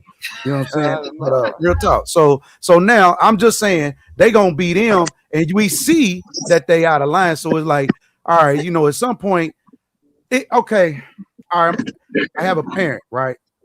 A step parent or a parent nonetheless. And this parent's on drugs. You know what I'm saying? And so I'm looking at it like, well, damn, how is this guy gonna come in my house and take my money? You understand? I got holes in my shoes. We ain't ate nothing. You hear me? I'm tired of beans. I swear to God, I am. If I see another white bean stem, I'm gonna freak out. Right? So now it's the mental state of why would I allow somebody else to take my money, and why wouldn't I set up resources for me to make that money instead of they're gonna spend it, they're gonna do what they're gonna do. You can spend your time and energy hugging and fighting, or you can spend your time and energy providing a service, if that makes sense.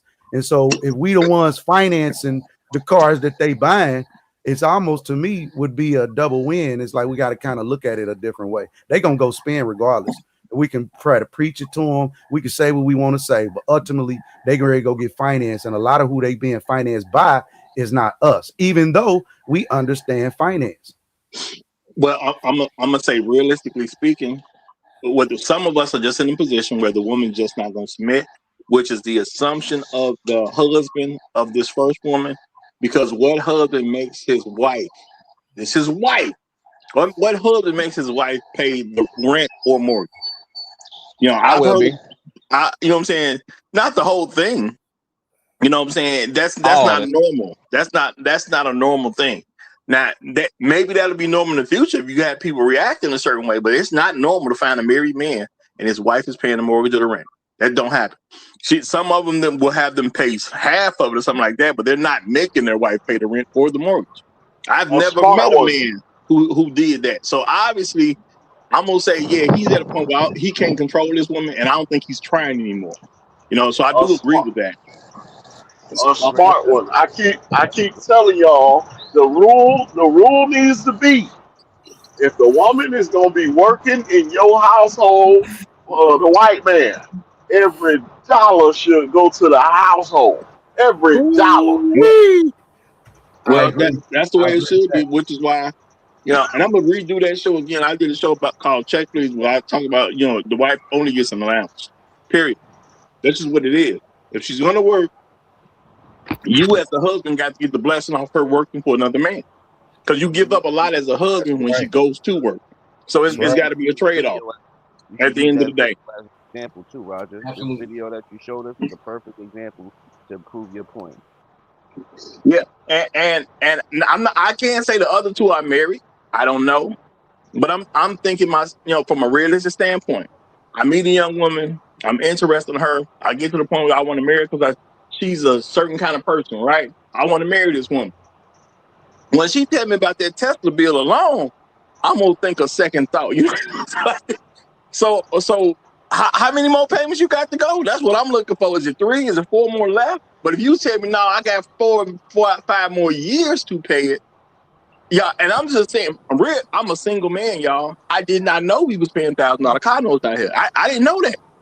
That don't even, if you're not on Comfortably. TV or something, if it's not like you got a business you're promoting, or maybe in sales like Black people say, like I understand those certain things where you would pay something like that. But if you're just a regular person and she's just a school teacher somewhere, Is somebody growling in the background? It sounds like a bear is loose Hey, somewhere. Roger. That's Black Rico ass. somebody went and got that bell.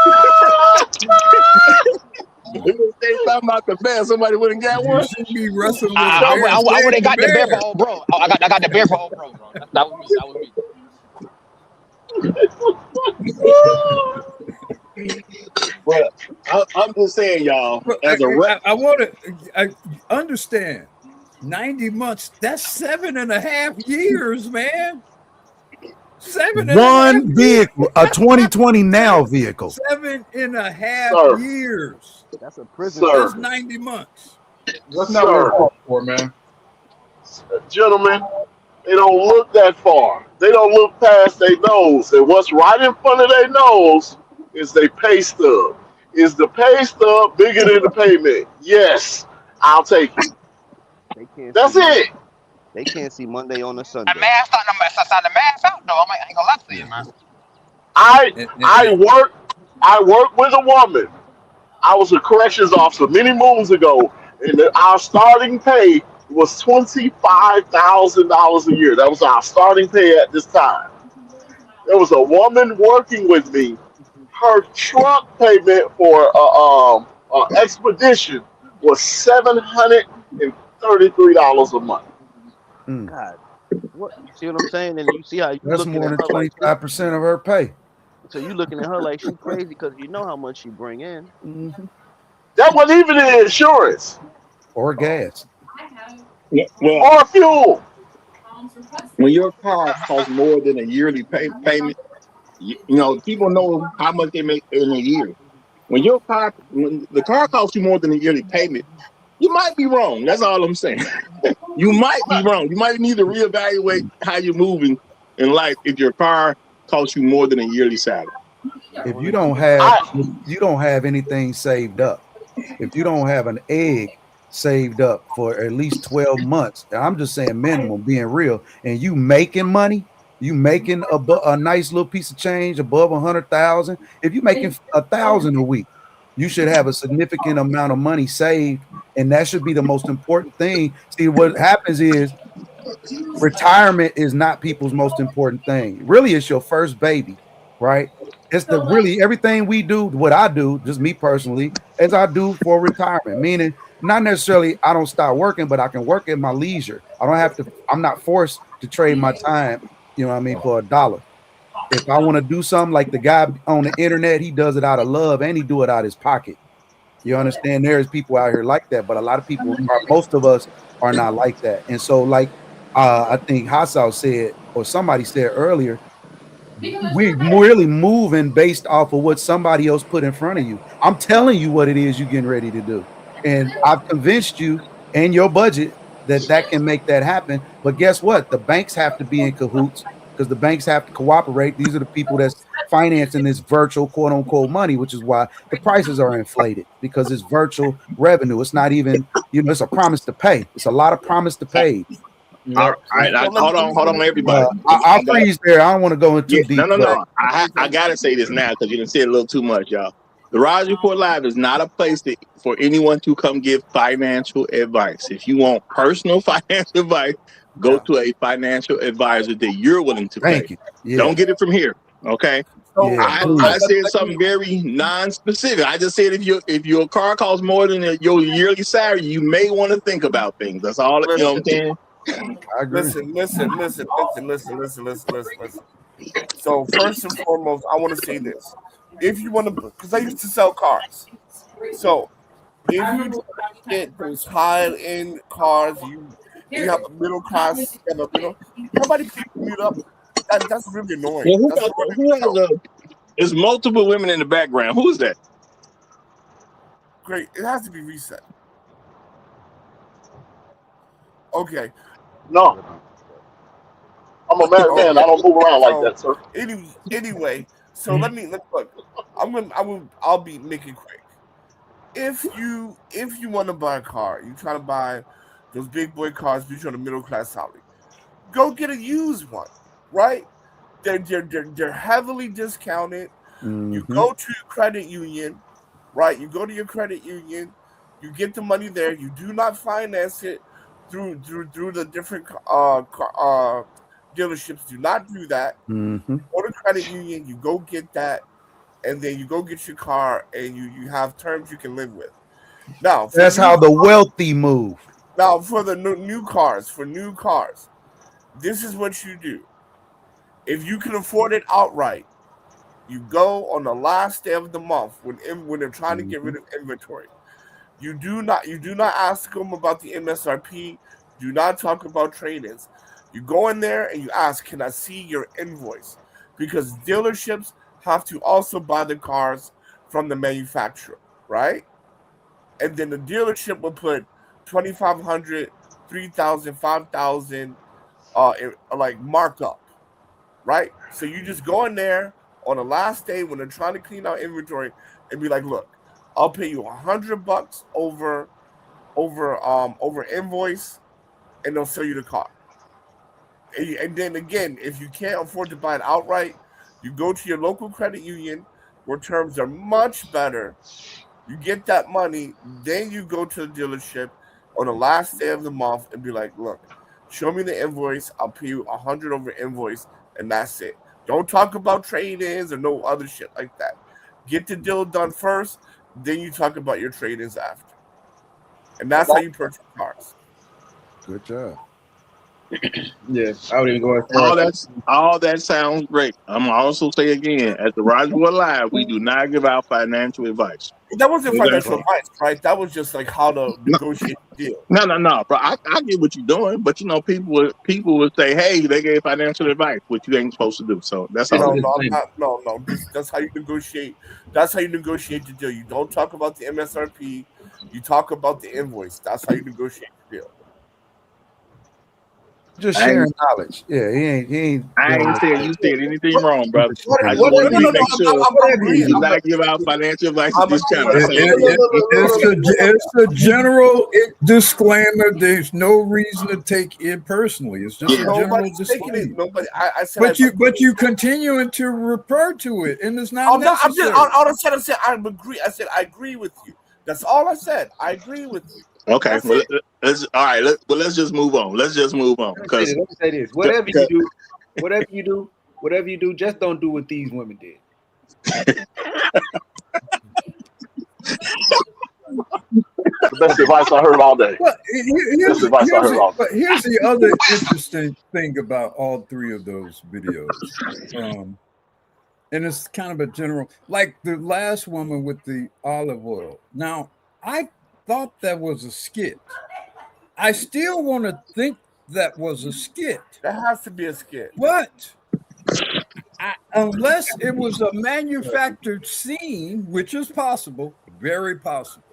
Hopefully is right. But we actually appear to see a person pour olive oil into an engine somewhere. Yeah. We actually see that. Now again, it's probably a manufactured scene. I'm hoping it's a manufactured scene. I'm not, it's a video. Everything's trickery now, so hopefully that's the case. I mean, but even I hope it's manufactured. Otherwise, somebody fucked their engine up. No, she has to be the dumbest woman in the world, because just on the strip, if she just said, okay, I'm going to go get some olive oil for my car. When you walk into the store, it's literally in the food fucking section. It would dawn on you, like, why would I put this shit in the car? There's nothing mechanical in this section. This is that's a lot of logic. You're using a whole lot of logic right now. You're using a whole lot of logic right now. No. So y'all think that's skit? Y'all think that was a real? Y'all think that was a real scenario? I think I it do was a not. skit. I think it's a real scenario. But I think it's they very replaced likely the olive it's a skit, oil but with it was real oil. interesting. There's pictures of using olive oil in the fucking frying pan. There's no logic required.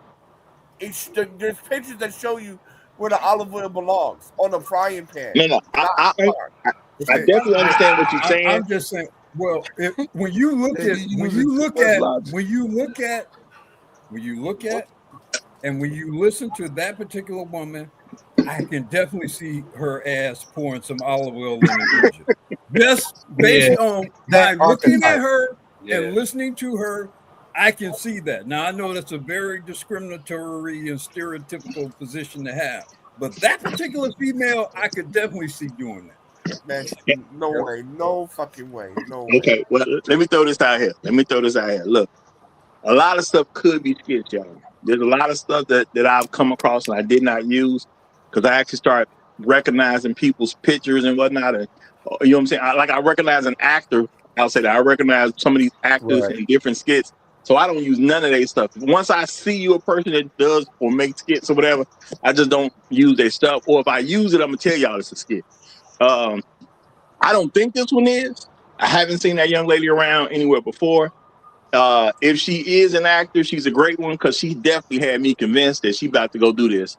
And the mantra of the strong, independent woman is there. I do know a lot of women won't ask questions, and I have seen women do a lot of this type of dumb stuff with cars. So I know there's women doing these things. I've seen a woman confused at a gas station, and she was driving an electric vehicle. Why are you at the gas station with a pump trying to figure out where it goes? She was literally trying to figure out where does the gas go. And people not really telling her, they laughing and snickering. But I mean, come on now. If you went and bought an electric vehicle, I mean, I'm just saying, like, you buy a car, don't you want to know where you put the gas in or something? Like, that's one of my first questions. How do I refill this thing? They show you when you walk around. When you purchase your car, they give you a walk around. They go through the manual and then give you a walk around and say, okay, this is the charging port. This is how you charge the car. This is what is it? Not Teslas, but Toyota. They run on battery and on gasoline. So here's they first had a nice hybrid. What's the name of those cars? Not Yaris. Oh, well, I'm gonna say, regardless of a walk around, regardless of someone telling you what to do, that does not mean a woman ain't gonna show up at the gas station with an electric vehicle, because it happens. I've seen it already. Okay, they literally show you what the fuck to do. They literally show, like, here, charge here. Oh. You know what a lot of people don't do that we will do as men. Okay. Matter of fact, we just had one. I was, you know what I'm saying? We just had a situation. Well, you know what? I took it backstage, so I ain't gonna even say that one. The other issue you can very often have with women is they're driving somebody else's vehicle very often. And if they're driving someone else's vehicle, they don't necessarily know what the fuck to do with that vehicle other than drive. Absolutely. And a lot of them just won't ask. And that's just the real talk. A lot of them just won't ask. That's true. Okay.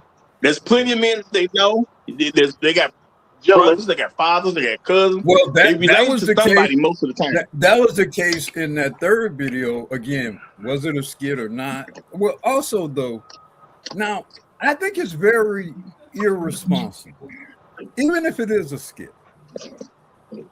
Particularly, I guess if it's a skit. I think it's very irresponsible to get to the point where you're actually appearing to pour olive oil into an engine. I just think that's a dangerous for clout message to put out there, for just clout. for the sake of clout. I think that's terrible to do. But it worked. See what I'm saying? That gives a good point on. I don't think that was a. I That was a I don't think that was a skit. You look down. Hold on. You can look down there and see the piston. That's what Right, but they changed the olive oil with real oil. You see how she took her fingers and twisted the bottle off with one finger. You know what I'm saying? That means it was already open. So she twisted it off. They've already practiced this. It's just hold on. And it worked. Hold on. Yeah, pull it up. Let me tell you what I seen with my own two eyes. This is why I don't think this is a skit. I saw a woman download a weight scale onto an iPad and then proceeded to stand on top of said iPad to weigh herself. Roger, that's the end of the show right there, Roger. End of the show. God damn it. No, yo, what the fuck? I am petitioning black women today. Yeah. Let us save you. No. They better just let us save you. Because they need it. And I'm gonna say this too, y'all. Anything could be a skit. That's true. Now I'm gonna say, take your own personal experience. Have you ever done anything and somebody called the company and you the representative that took the call? And especially women will start arguing you about what needs to happen. Now, why did they call the company? Because they didn't know what to do. Therefore, I need an expert to tell me what to do. And people on phone calls every day will argue with the expert that's on the other end of the phone. Yeah. Now, tell me this is not happening, and then tell me why I shouldn't believe this is real. I see people argue with experts regularly since I was, 12, 13 years old? It's an example of an archetype.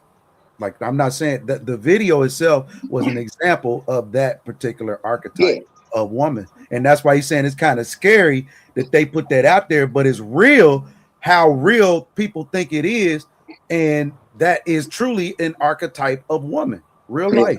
And if you talk to a mechanic, you will hear much dumber stories. I promise you. Talk to any random mechanic, he will tell you about all kinds of complete idiotic things that people have done with cars. So a woman putting oil in a car, I almost say ain't the dumbest thing I've ever heard of, even if it's the wrong oil. It's definitely not the dumbest thing I know about. Well, I think they all would fit in that story. Stories, they all would fit in that same pot. But even the way it was presented, because it would be interesting to see the original video, because actually it was one of these reaction videos, because at the end, this brother made some commentary about it. But it'd be interesting to see that original video, because it was being presented as this sort of independent woman video, right? Like it was, what she was doing was to be applauded and celebrated. That's how she presented it. And that's what just makes it very dangerous, whether it's a skit or not. I don't know what's worse. I think it would actually be better if it were real, in the sense that presumably this is a woman who generally don't know what the hell she's doing. For somebody to know what they're doing and to still do that and present it as some sort of independent, I think that's a reckless, dangerous ass thing to do. In the beginning, she said, I have no man. I think she said, I'm a modern woman or something like that. You see her hair is looking, you know what I mean, special. She a funny bunny, you know what I'm saying? So she says, hey, I don't have no man. And now she's describing the intelligence of that particular archetype. You know what I'm saying?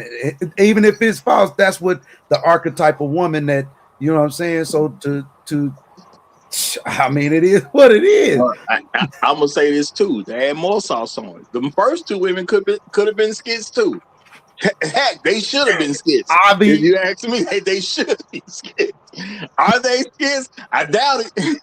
They both of them should be a skit. You had a woman say, "I got $7,500 and needed to borrow 124."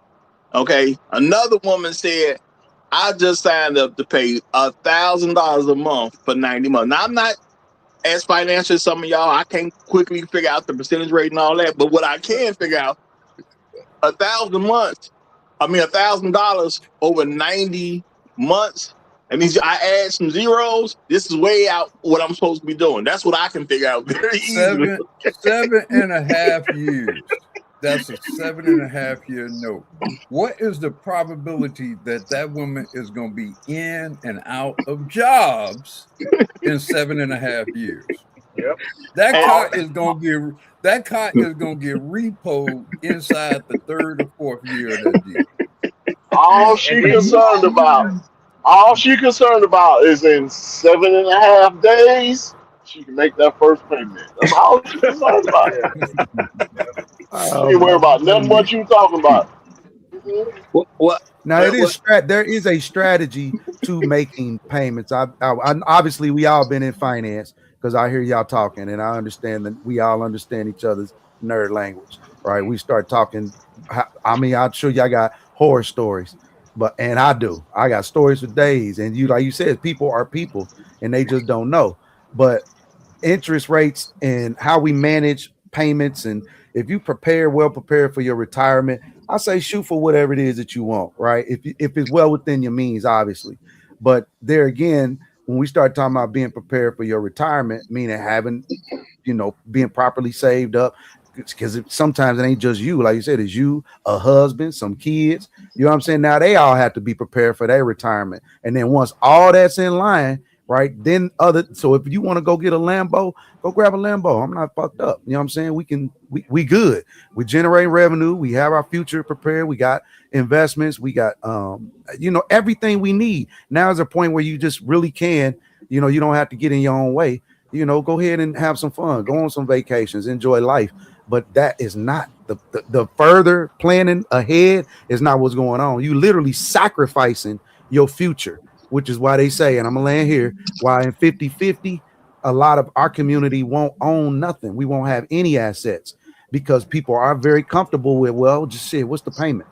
And I don't really want to maintenance nothing. I don't want to buy no house. I don't want to do nothing. Just tell me how much it costs.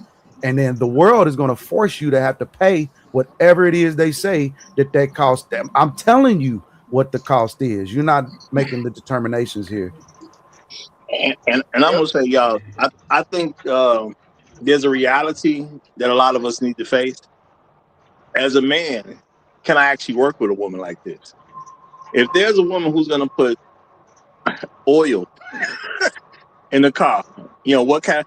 I mean, to me, that's one of the first questions you ask when you first got to deal with an oil. Like, don't y'all remember? Well, you probably don't remember it, but you think. The first time you had your own car and you had to go get an oil change, what's the first question you ask is what kind of oil do it take? But she fine, Roger. She look good, Roger. She got that. Oh man, damn, Roger. The scariest part about that woman, because she is cute, so she is gonna attract men. Men are gonna want to put babies in her. Come on, I mean, man. it's cute to look at her and to look at that skit until this happens. Until she's raising your children. Till death do you part, until she's raising your children, and then that cute shit with the skit, putting the olive oil in that shit ain't fun no more. Because now she's raising your idiot children. Now she's raising your idiot children. Man, no sense. Look, there was a joke going around. It was just a joke. Okay, I seen it. I seen the guy do it. You know what I'm saying? So maybe the guy even started it as a joke. And then the women started trying to play a joke on their husband. And they said they went to like a car shop or something, and they paid $200 for air in the tire. Okay. Now remember, I seen a guy do this as a joke a long time ago, but then I seen like a lot of women pranking their husbands or boyfriends. They said they got premium air at the car shop. They paid $200 for it. So, you know, guys are going off because she got premium air. And, you know, obviously, like somebody done scammed his wife, you know what I'm saying? Wow. Or his girlfriend. And the guys are reacting because no guy that I've ever seen do this where she played the prank. No guy said she's smart enough or knows enough that this ain't a real thing. Every guy thought the woman got played. So I'm just saying, every single, and some of these were wives. I put a lot of faith in this woman, and even those husbands were sitting there like, yeah, they got my wife. He was mad about it, but they got my wife. So let's just keep it real. Like, women do a lot of dumb stuff when it comes to cars, and if you know any mechanics and talk to any mechanics, the story that I've heard from mechanics, this is not. You had to ask yourself about those marriages, because in most cases, definitely was my case and case of most men I know married, the women, they don't do nothing with the cars. They drive those cars. That's it. They're not doing no air. They're not refilling no Freon in their cars. They're not changing no oil. They're not doing any of that shit. They getting in the car and driving it and parking it in the garage. That's all. If they got you, they ain't even taking it to the shop to get that done. You taking that shit to the shop to get it done. I know a friend personally, and his cousin went and bought a car. She never got an oil change. Yeah. Ever. Not only did she never get it, she wouldn't even know when it's happening. Listen. All she sees is a little tag in the left. If you marry in the windshield. That's all. If you marry and you don't get your wife oil changed, that oil will not get changed. No. I'm saying that I got a friend. He has a cousin because he had. I did not know. Well, go ahead. We said, go ahead. We said. I didn't know Pennzoil on olive groves. Hello? You do now. Well, you learn something new every day. You know what I'm saying? I'm saying I got a real friend. Now his cousin ain't married, but he was she one of the people she eventually called. Okay, she went and bought a car. She was happy. She was able to buy a car. She bought a brand new car too. I forgot what it was. It wasn't no super expensive car. It was but it was a brand new car. You know what I'm saying? She got like her first like real job, as we say, and she went and bought a brand new car, and she never got an oil change. And the first time the oil change was when the car, y'all know, the engine locked up and all that. Her engine locked up. And that's when they had to talk to her about oil change. She never said anything to anybody. The warning signal came on. She just ignored it. She didn't care. You know, she didn't ask nobody, no questions. Engine lock up. That's how he got it brought into the situation. All those things. See, that's why they, Reese is, I guess, trying to save them. They definitely need to be saved. But, what can you do? Freedom has a cost. Freedom has a cost. We gotta help him, Moo. We gotta help him. He say I gotta help him.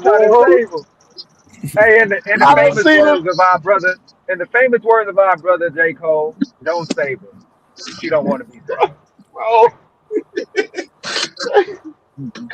I don't see it enough.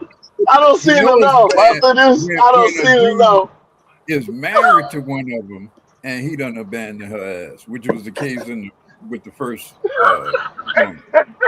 You married her and has abandoned her ass.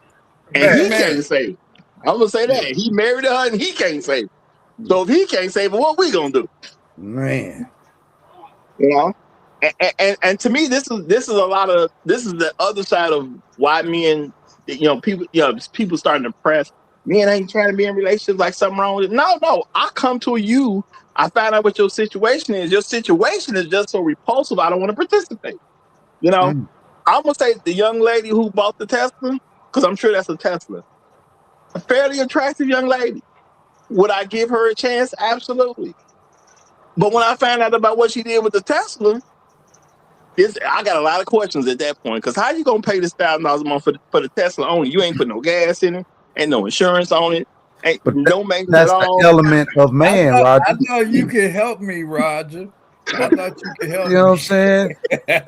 You know I need my oil change and I use olive oil. There is a point of being too Oh, far gone. extra virgin is better.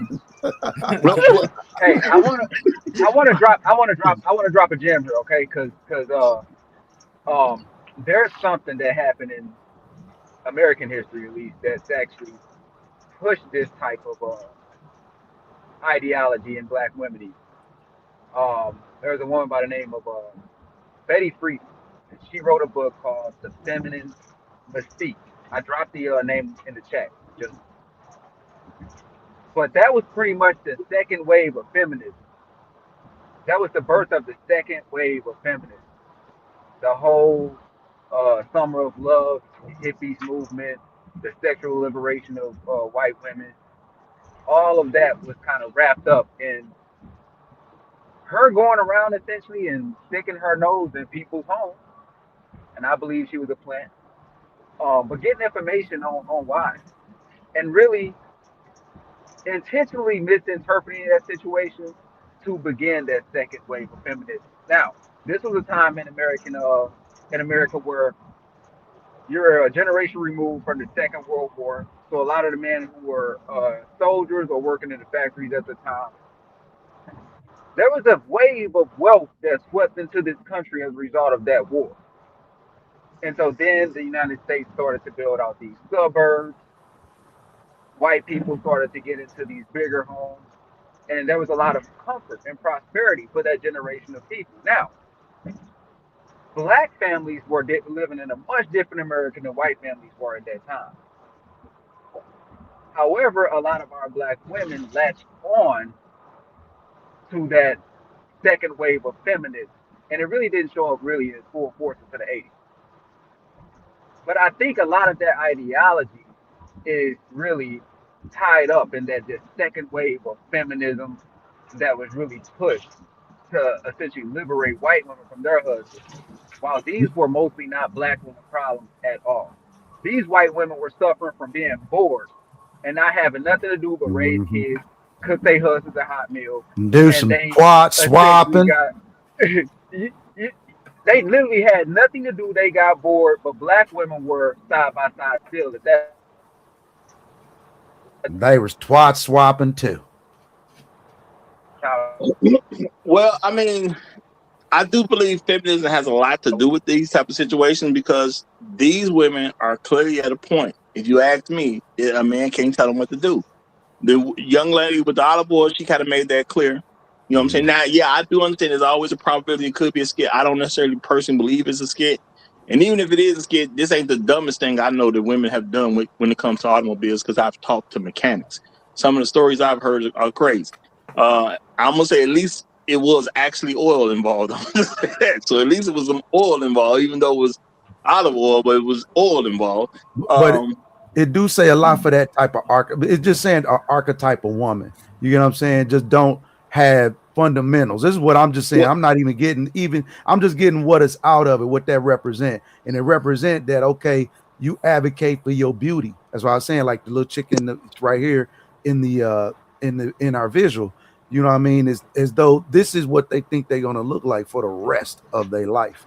And it's like all people, that's entitlement and it's selfish.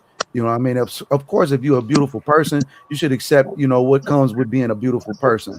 But what makes the only thing that can make a beautiful person ugly is being selfish, is being mean and being, that. So, yeah, don't advocate for that. Advocate for other things and not being so selfish. Basically, if you're pretty enough, you can effectively sell idiocracy. Damn, that's basically what you're saying. Yep.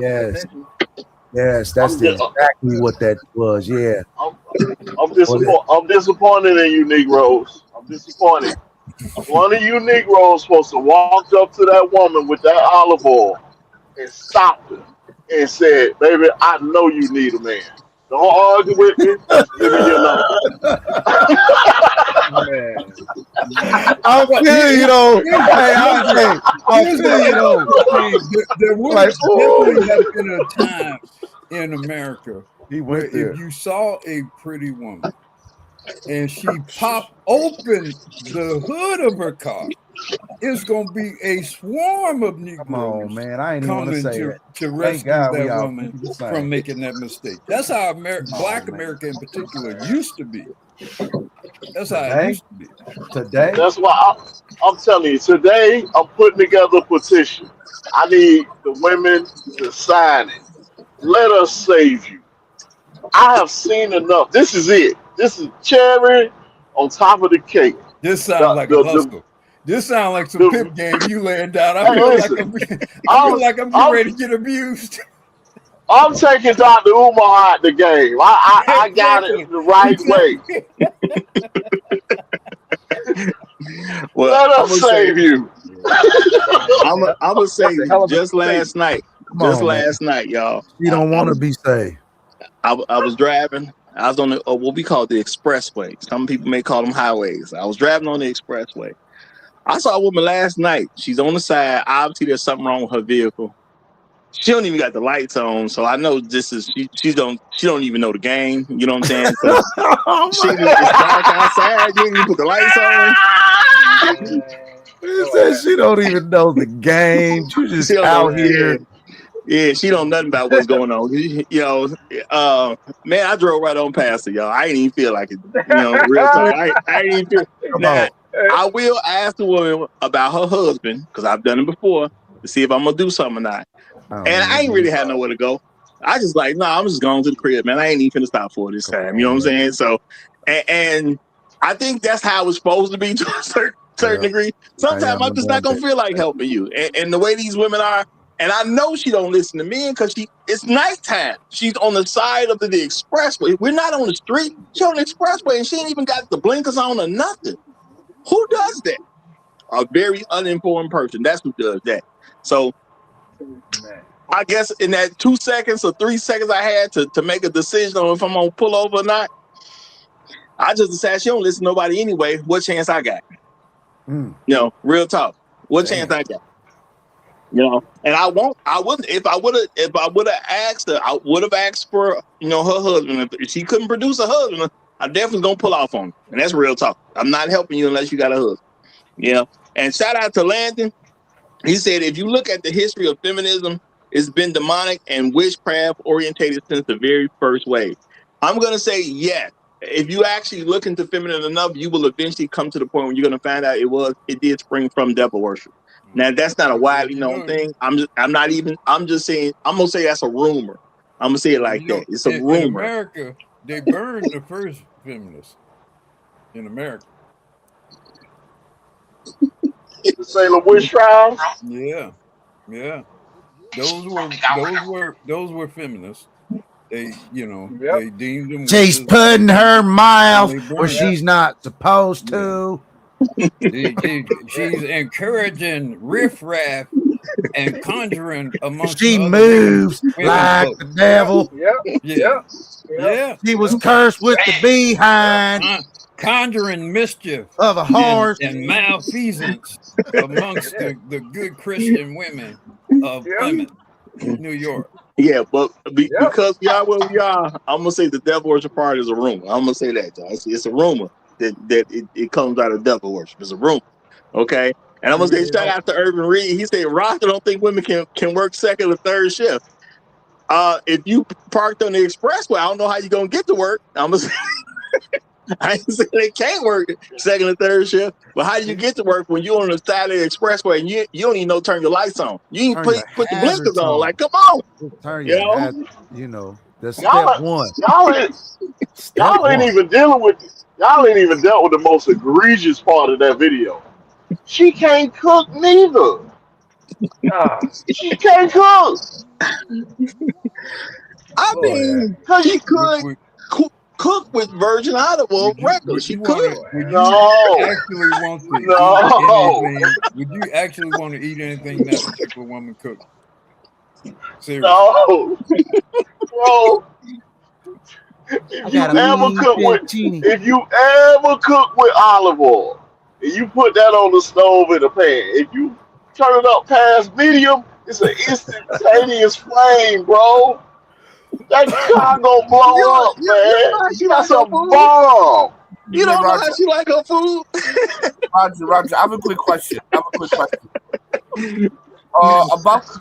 About the title, when you said the women worth working for. So do you mean like women as the boss of men, or No, not as a boss of men. It's like we work to get these women. We put a lot of work in to get these women, and we're oh, told we should put a lot of work in to get these kind of women. And I'm just saying, sometimes you got to really look at what comes with being with these women. And I definitely want to make sure, because I know a lot of people, and they're gonna listen to women. They're gonna say, "Y'all talking about ghetto women." These are not ghetto women. These are just At all. regular. There were These are just yeah, several regular this, women. archetypes. There this were is middle several class. archetypes. Yeah. These women were, or at least the first one was middle class, that making sure or doing her damnedest to make sure that American youth are idiots. But Let's middle, let's go. Let's go ahead and tell the whole truth. Be the best women America got to offer us. well, Be the maybe you're right. best.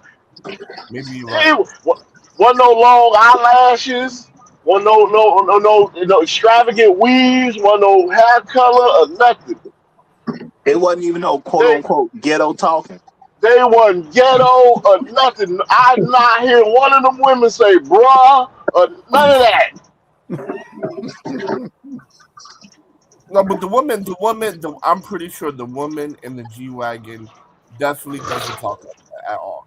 Very, very, particular about her words. You know, yeah, I'm pretty sure she Well, doesn't. Not too What? particular about her finances, though. at Yeah, all.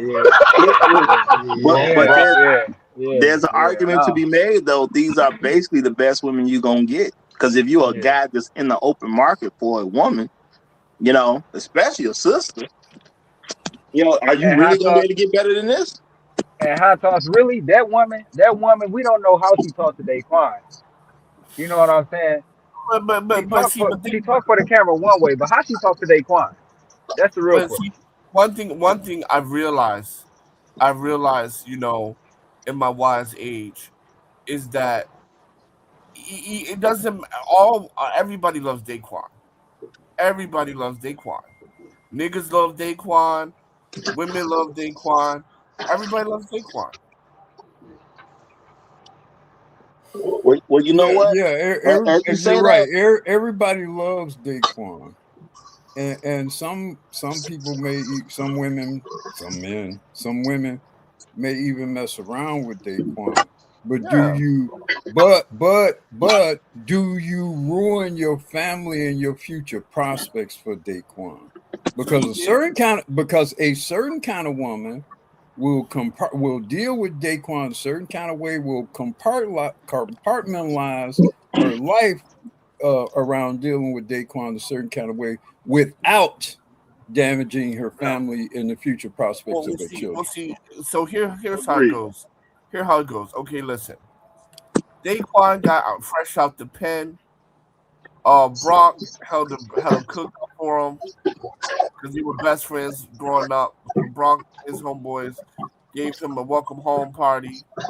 Brock got him a job at the gym that cost $250, and that's where she met Daquan. We finna And go down to since Daquan, fresh out the pen, he know how to give her a jail cell love, right?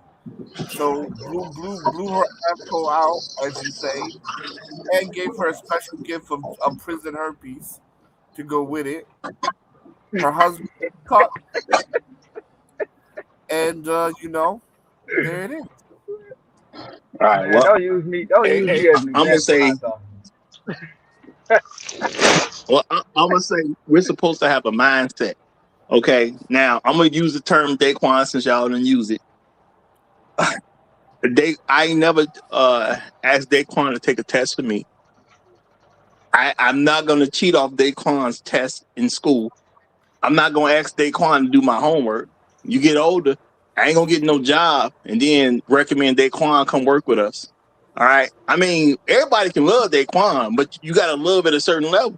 You know what I'm saying? If I'm trying to get something important done and I need this package delivered tomorrow by 10 a.m., I ain't asking Daquan to do it. But Daquan don't want to do it, Roger. But if Daquan asks you, Roger, let's go to the bar this Friday, you gonna go. Okay, well, all I'm saying is Daquan is good for certain things. Okay, Yeah, so if everybody loves Daquan, you still got to put him where he's supposed to be. And as you grow up and in life, you're supposed to learn to put Daquan in this box over here because I can't have him over here.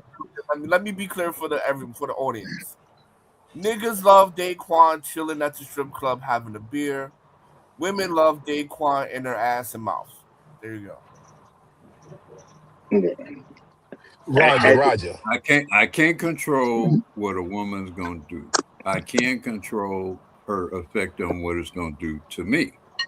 And now, to the extent that I can properly assess, and by the way, I'm gonna keep a PI on retainer, so I'm gonna find out about Daquan quicker than you done know. I done found out about Daquan.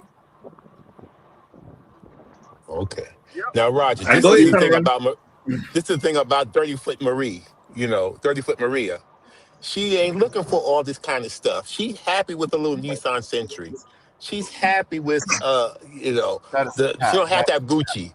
She don't have to have she can do, she is just a happy, pleasant woman and she doesn't need much. And she's willing to follow me. That is a lie. Hold fast, because I know how you meant it, but I don't want no one using that term "dirty foot" because that's an extremely disrespectful term. And I know you were using it in a sarcastic way because people were using that term, but I don't want to put that term on my channel, so I'm just letting that be known. All right. Go ahead. You was going to make a rebuttal. I just want to Marisol love Daquan too.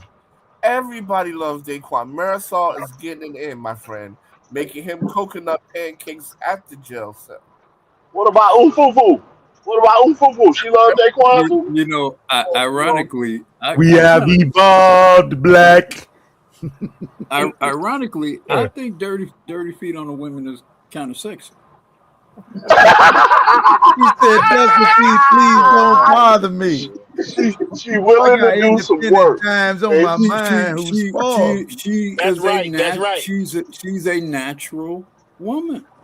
She's naturally doing things. She's comfortably walking around in their bare feet. I actually, ironically, think that's a fairly decent state to see a woman in.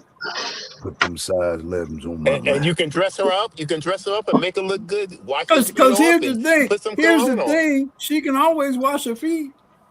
It ain't like she can't wash her feet. I got soap and water over here. We got soap and water over here. I am not saying having dirty feet is a bad thing. But no, I know what you. I'm just making light of. I get your point. I know it's become a pejorative term, and ironically, women are the one who have made it a pejorative term. She ain't got to wash her feet. I'll wash them for her. Yeah, I'll wash them for her. And now I'm forced to say this: shout out to all the women with dirty feet. Real talk, because y'all are way special. As far as what I've come across in my life. And you're probably working. I bet she's probably working. Yeah. I'd have met a couple of women with some dirty feet, and I ain't got nothing bad to say about them. I'm talking about look like they work out all the time. Hair was right. Everything was right. Just real talk. I ain't saying I met a whole lot of women with dirty feet, but the ones I met, both. Lord have mercy. Some yard work or gardening or some shit. Probably some farming. All kinds of stuff being done in bare feet. No, but they don't shave though. Nah, toss them back. Even better. You can get them to shave. You can shave them. Yeah. Do what you got to do. That's all part. Hey, turn around. That's all part of foreplay, baby. Exactly. Hey, baby, let me show you something. Well, I'll let y'all niggas floss your teeth with pubic hair. I'll pass on it. I'll pass on the pubic hair. Come on, baby, let me show you something. I know they don't teach this in your country. Listen. She do her own nails. She do her own hair. I ain't got to take it to the petition. She do it herself. She know what to do. Black women, we Love you.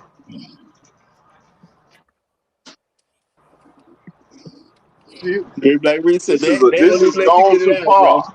You got to say it again, bro. They ain't get. We heard we love you. And that's it. Nah, he got blocked out for a reason. That was the reason he got blocked out. That's some bullshit. We love you. We love you. We love you, black woman. We tired. We tired of seeing y'all fail. We let us save you, please. This is But gone too far. my thing It's is, gone too far. you got to give me an ability to save you that I want to take on. Because if you out here putting oil in cars, the way this was, which hopefully it is, I'm gonna hope that it was a skit. Since y'all brought it, I am gonna hope it was a skit. It didn't seem like one to me, but there's always a possibility, and I'm gonna hope that it was. Real talk, I'm really gonna hope that it was, because I know women do this type of stuff, and my thing is, what happened to your dad? Okay, then some women gonna say, "Well, I wasn't raised with my dad." What happened to your brother? Okay, what happened to your cousin? What happened to your uncle? What happened to any male that's supposed to be in your family? Now, if you can't come up with a decent male in your family, obviously there's something wrong with your family. You know, because you're supposed to be able to pay the male out of somewhere. You are a pretty light-skinned woman. Come And you on, can't get man. no man to fix your car. You done fucked up that much where you can't get no man to put no oil in your car. It's And you the know what? dude Even if it is a waiting skit, for that chick that live across the street to ask me to help with that car. This dude's waiting on it. Like, I'm gonna just be around. She gonna ask me for some help one day, and I'm getting in. even if it is a skit, right? It's still dangerous because most of the women who watch that video don't know it's a skit. And so when they get on YouTube and search how to change my oil, that's gonna be the first video to pop up, and they're gonna head straight to the grocery store.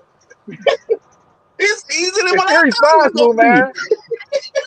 Hey, hey.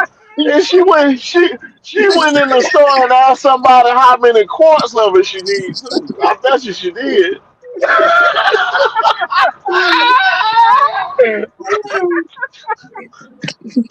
Bronco over here keeping it too real. How? So this is gonna be some shorties out Oh there my talking about, god. oh, that's all I need to Man, do. man, man. It's gonna be complicated. Oh man. Hey, Roger. My wife definitely asked me about the car. She wants to know what oil, and she listens. She listens to what I tell her to do, and she does it. And keep her car running. She might have the cheapest car in the lot, but she got it in top condition Bro, because I of don't me.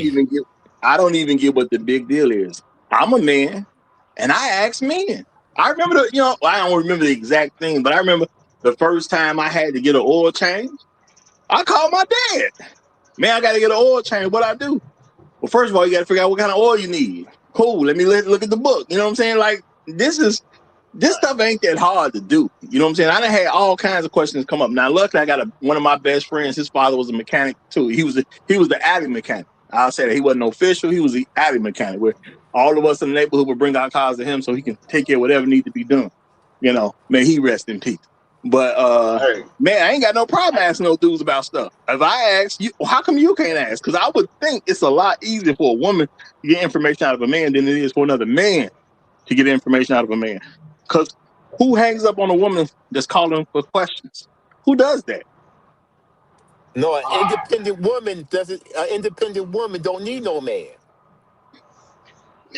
I man. mean, B- So how they gonna ask a man when they don't Beagle's need a bird man? They're independent.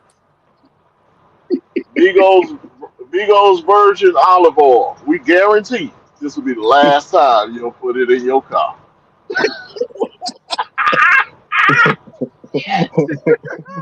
they can put that on the package, huh? The last virgin oil your car will ever need.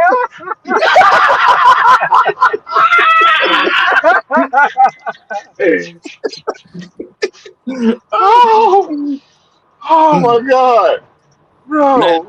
and I did throw her in there too because she will affect you financially. A woman who will make decisions about something significant, because I think cars and houses are significant. Those are your two biggest financial battles in life: is where you're going to live and what car you're going to drive.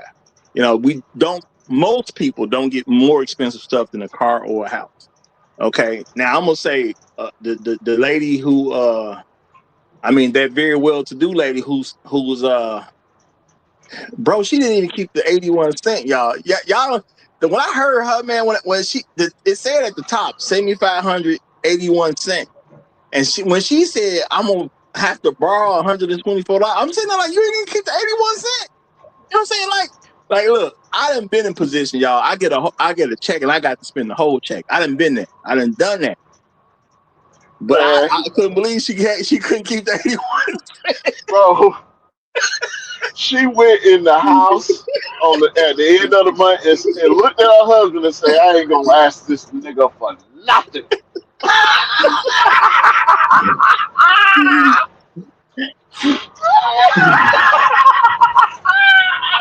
Oh my God. And that short period of time of where that video started to where it ended, I'm just gonna say I had a whole different impression. When it started with I got a check of $7,400.81, and it ended with I'm just gonna borrow the $124. In them few seconds, man, it went a total different direction where I thought it was gonna go. I think she should go 50-50, man. I think she need to go 50-50. She'd be all right.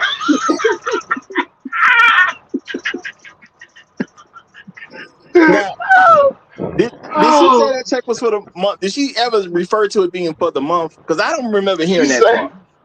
She said at the end of the month, she have $7,105 and some change, something like that. Okay, that's cool.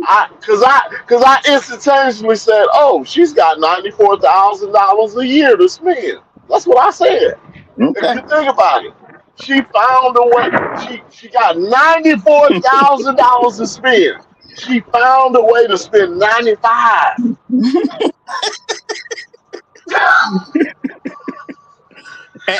And you know what? There are some women that we as men have to understand. You just can't satisfy these women.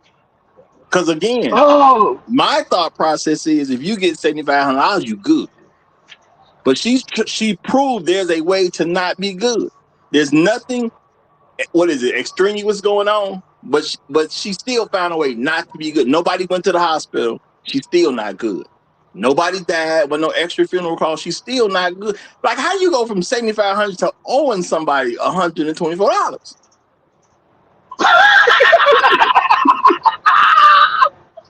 To me, this is amazing with no outside event happening. Like no non-normal outside event came across, and you got $7,500 and 81 cents, and you end up owing somebody $124 because you got to borrow from a friend. Like, how do you help a woman like that? I don't know if you can. I mean, her husband clearly can't do it, so I don't get it. Cause can I tell her to manage her money better? And she got her hair done and went to the grocery store. Well, she didn't go to the grocery store. She had the groceries delivered twice, but she didn't put nothing away from the kids. So even if you're gonna deal with a single mother, she ain't do nothing for the kids. So F them kids is her mindset. Can you even help a woman like that if you're actually trying? Oh my God! I'm just saying that's a whole lot to deal with. That's a whole, and it's just a kindergarten teacher. So if she teaches kindergarten, she believes she has to live at this kind of status. Because I don't know what renting a $3,500 apartment looks like. I don't personally know that. I would have to look it up to see what renting a $3,500 a month apartment would look like. Because I just can't tell you off the top of my head that I know anybody that I've been invited to and they renting an apartment for $3,500. I'm sure it's nice though. I'm sure it's extremely nice. Yeah, I look. Most school. This is a worthless woman when you really think about it. Very literally. Are you talking about well, I mean, negative net worth. Negative net worth. She doesn't even go to the grocers. Now she makes a point of working out, and again, we think she's doing more than just working out, but she makes a point of working out. But she don't even have the time. She's a fucking kindergarten teacher. She has all kinds of time to shop at a grocer's.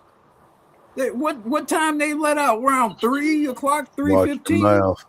We don't do no shopping around here. And she don't even have time to actually go and do decent, grocery shopping. You compare pricing and quality of products and the things that, as a mother and a wife, you presumably will want to actually spend time, determining nutritional and caloric value and intake. And she don't even make time. This is an educated woman, which means she already has a certain level of scholastic preparation that you presumably would be able to utilize for the benefit of your family. And she clearly is not applying that in terms of providing the proper nutrition for her family. That's what you get. Guys, did y'all hear at any point in that video where she mentioned a plan going forward to not be in that financial position the next month? Not one point in that video did she mention anything that she was going to do to make sure that she could be able to save money, feed her kids, take care of them and all their needs and necessities next month. Well, look, I don't know how long that G-Wagon note is, and okay, I mean, unless you move, you're going to be stuck with that $3,500 on that condo rent. And no, she said rent. She said rent. Yes, and if that G-Wagon is fairly new, and then we're not even talking about the maintenance and the fuel. Those are fixed costs. She'll always, unless she stops getting her hair done. We don't know. Getting her hair and nails done. I don't know where she does save money. Yeah, over $5,100 is already accounted for between just the rent and the car note. You gotta eat, and $500 is not a lot of money a month to feed a family. That's not a lot of money a month to feed a family. Well, she definitely needs to downsize if she can. First and foremost, why are you paying that amount of rent? Did y'all notice that there was no gas for the vehicle in her budget? Right. Yep. I mean, she said utilities. Maybe she included that. I don't know. She said utilities. I don't know what she meant by utilities though. Well, I just know if you get 7,500 and 5,100 is already accounted for, I mean that you got regular money to play with at that point. I'm just saying. This is considered a good woman in the United States of America, bro. This is what a good woman looks like in the United States of America. And I do want to emphasize she was well dressed and she presented herself very well also. Okay, so this ain't nothing about it you just laugh at when you walk past the street and think they look fun. No, this is a very, what I'm saying, for her age, I'm gonna say a very beautiful, well put together woman. And she's educating your children. She's educating your children in some of the most important developmental stages of their life. That's who she is. She's making an impact out here. These kids gonna remember her forever.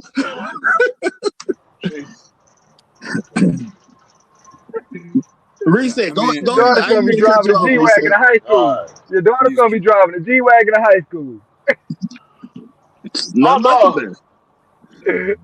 Y'all got it, man. I'm just saying. I just want y'all to know this ain't Ratchet Keisha. This is a good woman in the United States. And the woman came up here on this panel the other day and said, "You should marry a woman with a bachelor's degree." Well, she got one. This one right here got one. This what you gonna get. I do want to say, when I talk about different things that black women are up to, these are the women I have in mind. A lot of people keep hitting me, y'all talking about project women and stuff. They exist too, I know some of them. I got some friends that came out the projects. You know what I'm saying? I've never had to live in a project myself, but I done visited. I done been there. Yeah, you know, Cabrini Green, all that. I done been there, y'all. Okay, a couple other ones. Them ain't the women I be talking about. Now, I guess sometimes I'm mentioning those, depending upon what the conversation is. But I be talking about regular sisters, man. And to me, this is just a situation with 3 regular sisters. One happens to make a lot of money, but that's a regular sister to me. She doing what other sisters do with money. She just gave us a breakdown of it. You know, the young lady who bought the Tesla. Y'all think that's the only bad purchase she ever made? Ain't no telling what she paying for her. She probably renting something too, more than likely. Because if she actually was purchasing a home, I don't think she make. I would guess she wouldn't make that deal on the Tesla if she'd already purchased a home. So she probably renting something too. That rent probably doing something nice. You know what I'm saying? I'm pretty sure it's you know. Now I do personally remember $1,000 mean you buy.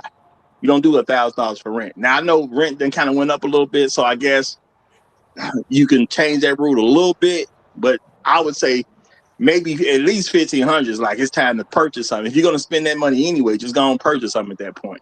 But you know, when I grew up, it's it's still kind of in my head. If you're gonna rent something for $1,000, you need to just buy something.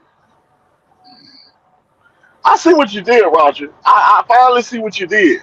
This is part 2 of why you get a robot wife right here. This is what this is. Well, I'm gonna This is say what this is. if it's regularly available for everybody, and this is what's out here, and you compare that to that robot wife, I think it's gonna be real easy for men to break, and that's real talk. So when I say they ain't gonna really be paying attention to women, I do believe it's gonna be a good faction men that ain't gonna really pay attention to women. Cause Lord have mercy, if I could just pay $500 down and $50 a month for a robot wife, I think I'm doing we well. sell out. We couldn't keep enough. Is your wife struggling? Is your wife struggling with basic math? Oh, you Does she talking not about understand? 21% interest? Boy, they be ready to pay 50. Does your wife not understand basic math? Does she not know how to cook? Is she driving a $90,000 G-Wagon while asking friends to borrow money? Well, try our most basic model, the Becky 3000, for a price of $1,500. Could you believe? Could you believe being the person that is dealing with a woman who just put $4,000 down? She came up with $4,000 for that car she wanted. Now I don't know what she denying you, but she came up with $4,000 for that car she wanted, and she agreed to pay $1,000 a month every month for 90 months. And this the chick that's denying you a little action at night. You done came home, you done did 12 hours, and she talking about I don't want to give you none. Now you helping her pay this car note. Because ain't nowhere in the world she paying this car note by herself. You helping her pay this car note, okay? Let alone with all this other stuff that's going on. And I'm just saying from a realistic standpoint, because a lot of brothers are just living with women. Sometimes you're married, but sometimes you're not. You're helping her get all this done that she got to do. The car note alone is $1,000. And she talking about, I don't feel like it. Man, the nerve. That's crazy to me. That's all I'm saying. That's crazy. I mean, she a nice looking chick. You think she ain't got no man? She's beautiful. She messing with somebody. She's beautiful. She messing with somebody. Well, I don't know which one y'all talking about. You know what she is, Roger? She's a Nate, I'm in a bind candidate. Nate, I'm in a bind, don't you? Man. Yeah. Right. Nate Pickett's character set it off. And you know how Nate carried on. Nate had no squabbles. Nate was very business oriented with that Bob you talking about. He was very business oriented with her. He was not even. He's like, oh, all right, I can help you out. Come on, get in the car. And I'm going to say there's some women out here that we view as good women or better than most. And because a lot of women don't want to tell you because you done told them so many things over such a period of time, now she don't want to present nothing to you. So now she got $340 left, and she got $1,000 car note that still need to be paid. Is she gonna tell you she needs to pay that $1,000 car note? And they got a military pension, and GM pension, and he done got rid of his wife, and all he got is time and extra money. You come on over here, girl. And Niagara, and he got that Niagara too. Come on over here, baby. Let me see what you're looking like. Now, didn't I tell you before? Don't call me unless it's serious. It is serious now. It is serious. Please don't call me unless it's serious. It is, Nate. I swear it's serious. Not unless it's serious. Don't call me unless you serious. I am serious. They forgot the butter on my crab legs. Yeah, but even in a good relationship with a quote unquote good woman, and this how that can go off the rails real easy, just because the woman don't want to come tell you about the problem that she created. And trust me, y'all, every time I've had a woman, I had to get on her case about why are you telling me problems at the last minute? You tell me everything early and ahead of time.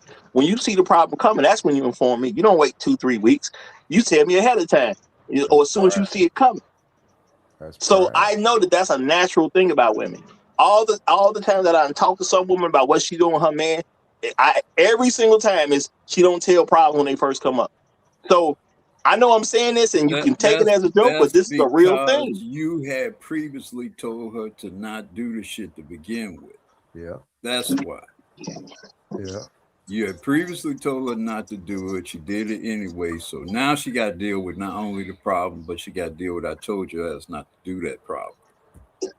Yeah, and sometimes, yes, her relationship is worth tearing up just so she don't have to hear I told you so from you. That's her attitude toward it. If I tell him I messed up again, I'm gonna have to hear him say I told you so. So no, I'm just gonna cheat on him so I don't have to hear I told you so. Yeah, that's essentially what it is. It's like Lucy. Remember that show, Lucy? Well, you made me do it. You remember Lucy? Lucy, that was like essentially kind of what was going on with Lucy. He told her don't do some shit, and then she go do it, and then it'd be worse. You know what I'm saying? And then now we got to go through this whole thing, and he end up knowing really anyway. I'm just gonna go and let you bump your head.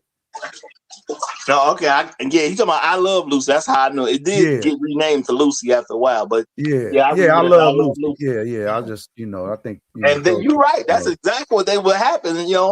I'm sure it was a weekly show in the beginning. So I guess from week to week, you just see the hijinks she gonna get herself in about something her husband definitely told her not to do. You got some explaining to do, Lucy. What you done did? Goddamn. Not again. Oh, yeah. But she pretty, Roger. You know what I'm saying? She got, you know what I'm saying? She damn, Roger. Come on, man. Yeah, all that pretty stuff don't mean nothing, Joe. Hey, man. And then she run to Daquan to tell all the problems about the husband, right? And Daquan is mighty motivated to listen to her side and only her side. She provides more than enough motivation for Daquan to hear her out. Oh, ain't nowhere in the world your side gonna count the Daquan. You ain't got to worry about that. He ain't got nothing good to say for you. That's but real it still speaks to the level of, a woman gonna be a woman. And we were just talking about, back in the day it was husbands. They promoting, marriage. They promoting, a marriage that's growing, it's gonna build, it's gonna be some, there's a level of we gotta have some understanding, right? But I think on every level to Black's point, they need some saving. And that's the truth. And she don't want to be saved, as what I'm gonna come back with. It's crazy at the same time, but not wanting to is putting you deeper and deeper in a deficit that you don't even really know that you in, because again, you entitled, you advocate for your beauty. You know what I mean? For lack of a better word, we say it different, but I ain't gonna say it on here since it's daytime. I'm gonna be cool. but stop advocating for your beauty. You know what I'm saying? Beauty is fleeting all the time. One day, all that pretty, beautiful hair is gonna have some streaks of grays in it everywhere. So you know what I mean? Beware. Shit, for Beauty real, is beware. nice, but So it's definitely temporary. it's That's temporary. real talk. It's Exactly. nice, but I say, it's yeah, definitely it's not. temporary. It's not permanent. It's It's not only temporary. temporary, but it's becoming progressively artificial. So even the value of it is not the same, because and maybe it's just me, when I was coming up, it was clear to me what female beauty was, what a beautiful woman was. When you saw her, because she looked fairly unique, she very often had her own particular look. There was no one way to look beautiful. There were lots of different kinds of ways to look beautiful, different skin tone, different body style, different hair textures, all of those. Now they all kind of look the same or very similar in terms of what's considered to be beautiful now. So even the value, the perceived value of beauty is not the same as what it used to be. And I think that's also what makes it easier for men, especially men who have moved around the world a little bit, to kind of become, demystified by it, because it is so artificial now and so redundant. It's artificial and redundant. I agree. I agree. So when your hair is longer than your woman's hair, you know what I mean? Her hair is artificial and your hair is real. The dynamic, to a degree, I'm sure there would be some type of dynamic there. You understand? Because your woman's hair should be luxurious, and it speaks of a lot. Um, there's that. And so when most of the women, I look at a room and I'll be like, oh, she's a baddie. She said, oh, she's a baddie. And the first thing I look at is anything that ain't hers. Because to me, a bad woman was all natural. You know what I'm saying? From top to bottom, inside and out. You felt them yum yums, and you ain't even, you know what I'm saying? You knew what it do. We just knew that. That's how it was. Now it's so artificial to create that feeling. If it's crazy as that sound, it's like I want the attraction that those women receive naturally. So I'm going to do everything in my power to induce those feelings from certain people, because that's You, what's you know, ultimately happening. you notice how enduring the love is for Bernadette Stannis, the woman who played Thelma on Good Times. Mhm. How enduring it is, and how it transcends generations, right? Like even amongst men who might not have even been much around or whatever, during, I guess, the heyday of Good Times, is something about her in particular, that is so real and so tangible and natural. Everything from obviously her facial beauty, but she had a wonderful figure, wonderfully Mhm. formed figure as well. And Short because she was so skirts to a natural, degree, yeah. and she had her own look. She wasn't looking like Diana Ross, or she wasn't looking like Lola. She wasn't She looking like wasn't other beautiful masculine women. either. She was her own. But I'm saying she was her own uniquely beautiful woman in and of herself. And when it's a unique, that kind of thing, it's going to endure because you become connected with that particular look, that particular style, that particular natural presentation. You don't have that today. They all look like somebody else. They all dress like somebody else. They all style like somebody else. Hell, they all talk like somebody else. So Uru, look, there's literally systems out here feeding that look. So look at all the Asian beauty shops feeding the eyelashes. Look, right? Now they have to maintenance this thing that we feeding them. So now you got eyelash maintenance places. You got eyebrow maintenance places. You have makeup shops. And you know what? I'm not knocking it. And again, I like to look at stuff like, okay, it is what it is. But at some point, you do have to look at, do you want to be a consumer? Will this woman come to you to spend her money? You've been spending with her for 10 years. Will she give you $1 just one today? Will she give you one free eyebrow services because you've been spending with her legacy and her family's legacy for the past 10 years? Would she do the same for you? $30. It went up $5. $30. All right. So now if I ask you for 30, it's $30 today. Would you give me 30 today? I'm saying if the tables would turn, can you do business? Would you patronize my business?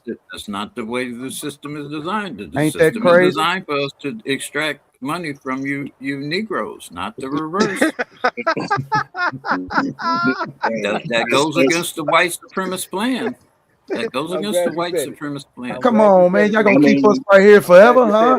That's a very real thing. And that's just something men need to understand. They come to extract. See, I've always looked at women a certain way because I know, the job is to extract from me. That's the job. I will take it if it's worth it, but I know she's a liability. I don't even fool myself to think a woman is about to be an asset to me. More than likely, she's going to be a liability. And shout out to all the people who got a wife who actually became an asset because they are out there. Yep. But I don't even fool myself to believe that I'm just going to meet a woman, she's going to be an asset to me. I don't even have that type of thought process. I have no expectation she's going to be an asset. Okay? And women prove time and time again with a bunch of men that they've married, men they have been married to, that they're not going to be an asset. So because there's people out there that got salty. And I told them flat out, man, what woman finna be an asset to you? The chance of you finding one of those is next to none. And women hate hearing that. They really hate it for some reason. And I can easily guess why they might hate hearing that, but that don't make it any less true. I fold the clothes to this side and this side. Beauty. Shout out to the recent passing of the late, great Judy Pace, the great black beauty of the 70s. If you don't know who Judy Pace is, please look her up. Fellas, Judy Pace was a bad one. And she had her own look, and it was beautiful.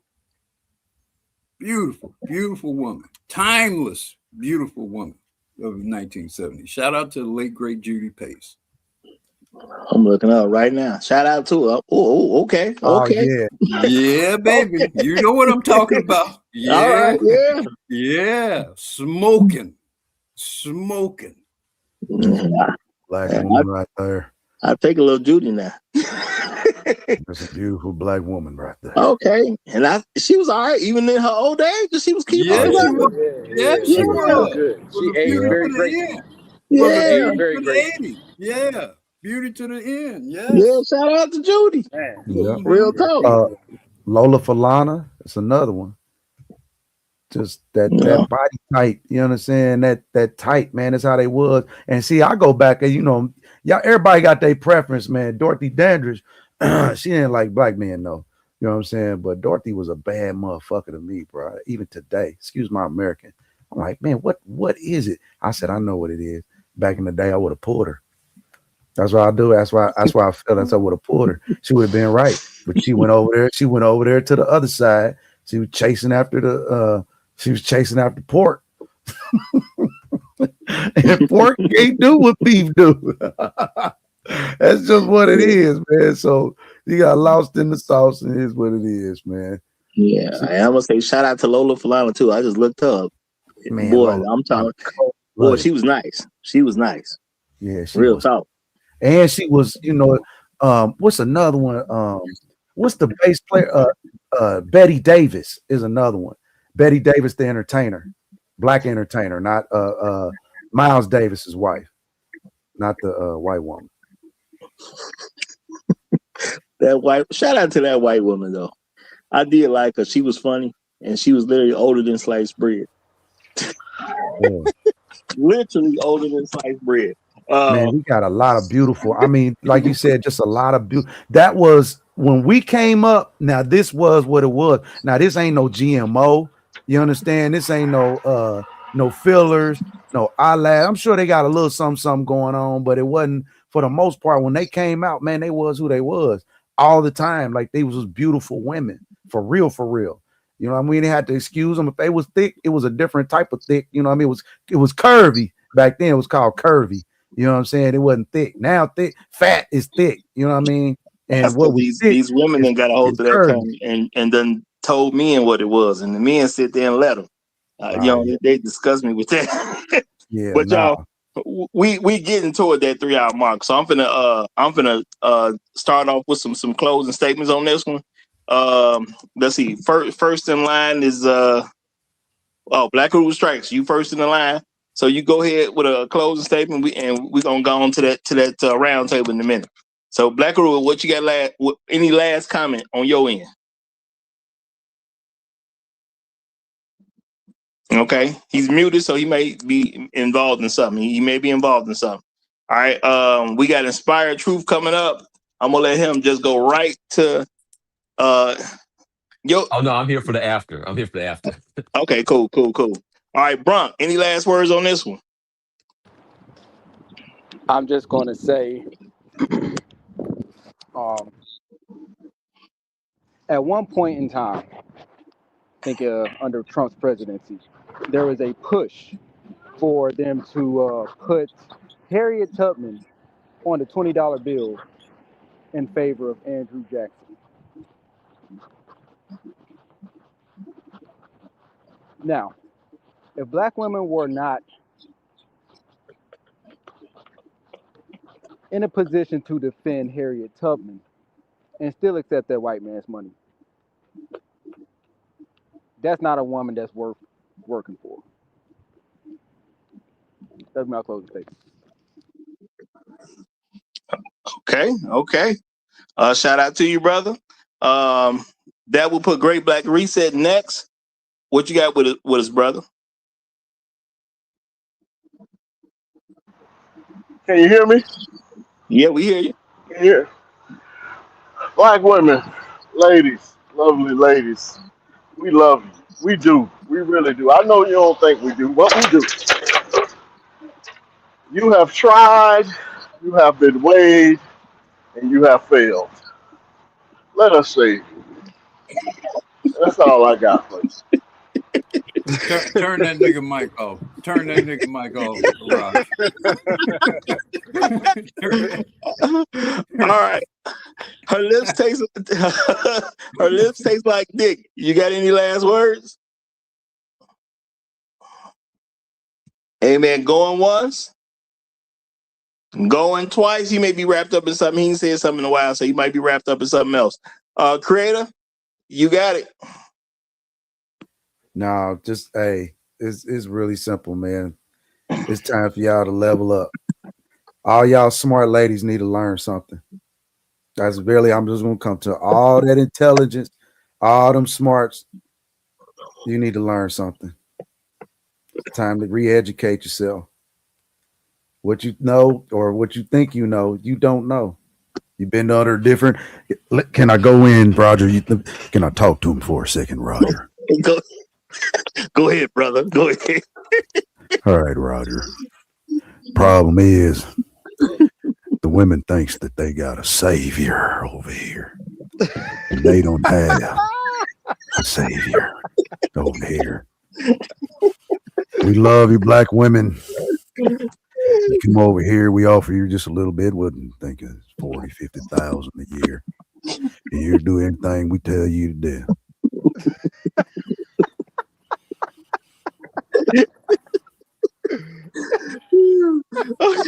Now, for $90,000, you feel like you don't need a damn nothing. You don't need nobody. Can't nobody tell me nothing. For assimilation is your nation. All right. Shout out to Creator. Black Rule. We tried to give you a chance to say something. Do you want to get in now before we close I out? stepped away earlier. It's kind of, we've enjoyed this subject, but it is kind of sad to see how misdirected they become without the leadership of black men, and it's most acutely reflected in their spending, in their economics, and it kind of, these are microcosms that explain why the gynocracy exists and why it has been so strictly enforced. because it's a wondrous tool of wealth extraction from Black people, from Black communities, from current and future Black wealth. I mean, when you look at it's certainly the first two. The other one's a little bit different, but certainly the first two. If I'm a white business owner, particularly a white car owner or own a condominium apartment complex, man, I'm happy as hell about the mess that's the so-called Black family in the Black community. I'm making money hand over fist on this shit, right? I'm getting $3,500 a month for a place that they don't even own.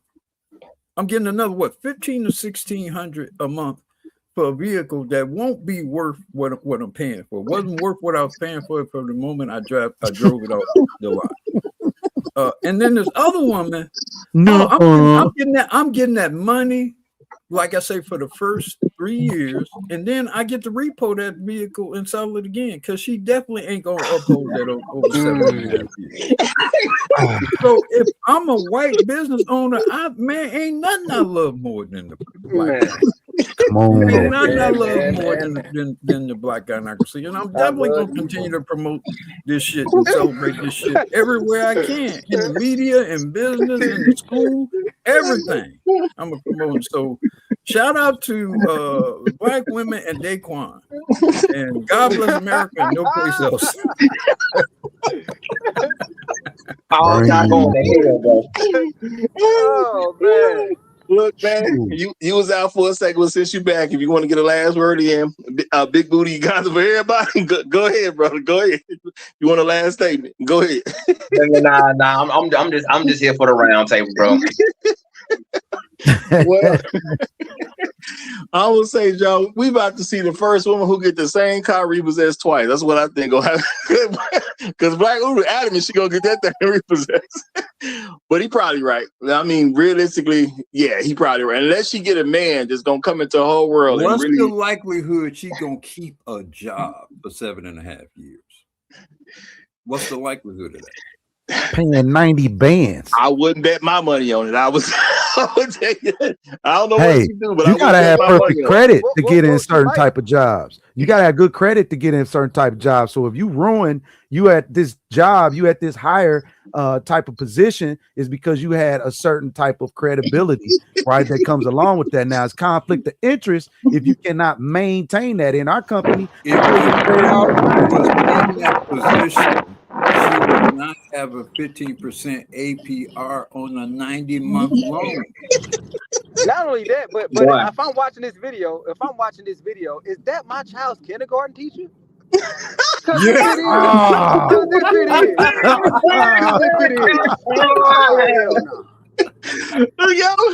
That's a horrifying thought. That's a horrifying thought. Yeah, we about to get on out of here. It's been a great show, but I'm gonna have to remember this particular one because next time somebody asks me what woman are y'all talking about, I'm gonna tell them go see this video. You know, these are the women I be talking about. I don't be talking about the project chicks. I'm not nothing against the project chicks. I know they exist. They will come up in a certain conversation if someone brings them up. But I don't really be talking about a chick from the projects because, you know, I mean, they there, but that's not the majority of sisters. Most sisters ain't in the projects. They regular people doing regular stuff. And I'm gonna say every woman in this video was doing something that I saw Black women do regularly, even putting the oil in the engine, you know. And even if it was a skit, I gotta give her credit for at least it being oil this time. Because I've talked to mechanics, y'all. I've heard a lot of horror stories. And again, I got a personal friend. His cousin got her new car. She got that new job. She got that new car. She was living it up. And she never, ever put oil in it. Real talk. The car was already messed up by the time we heard the story because she didn't. They was like, wow, you know what I'm saying? Well, what happened when you get your oil changes? What's the oil change? That basically that's what she said.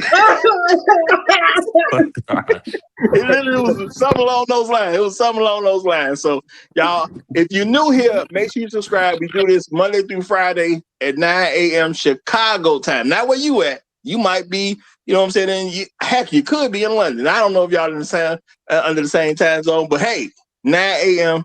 Chicago time. Y'all got the internet. You can figure this out. So I'll see y'all next time around. Long live the habitual line steppers. I'm Roger. I'm right. And I'm out. Yeah.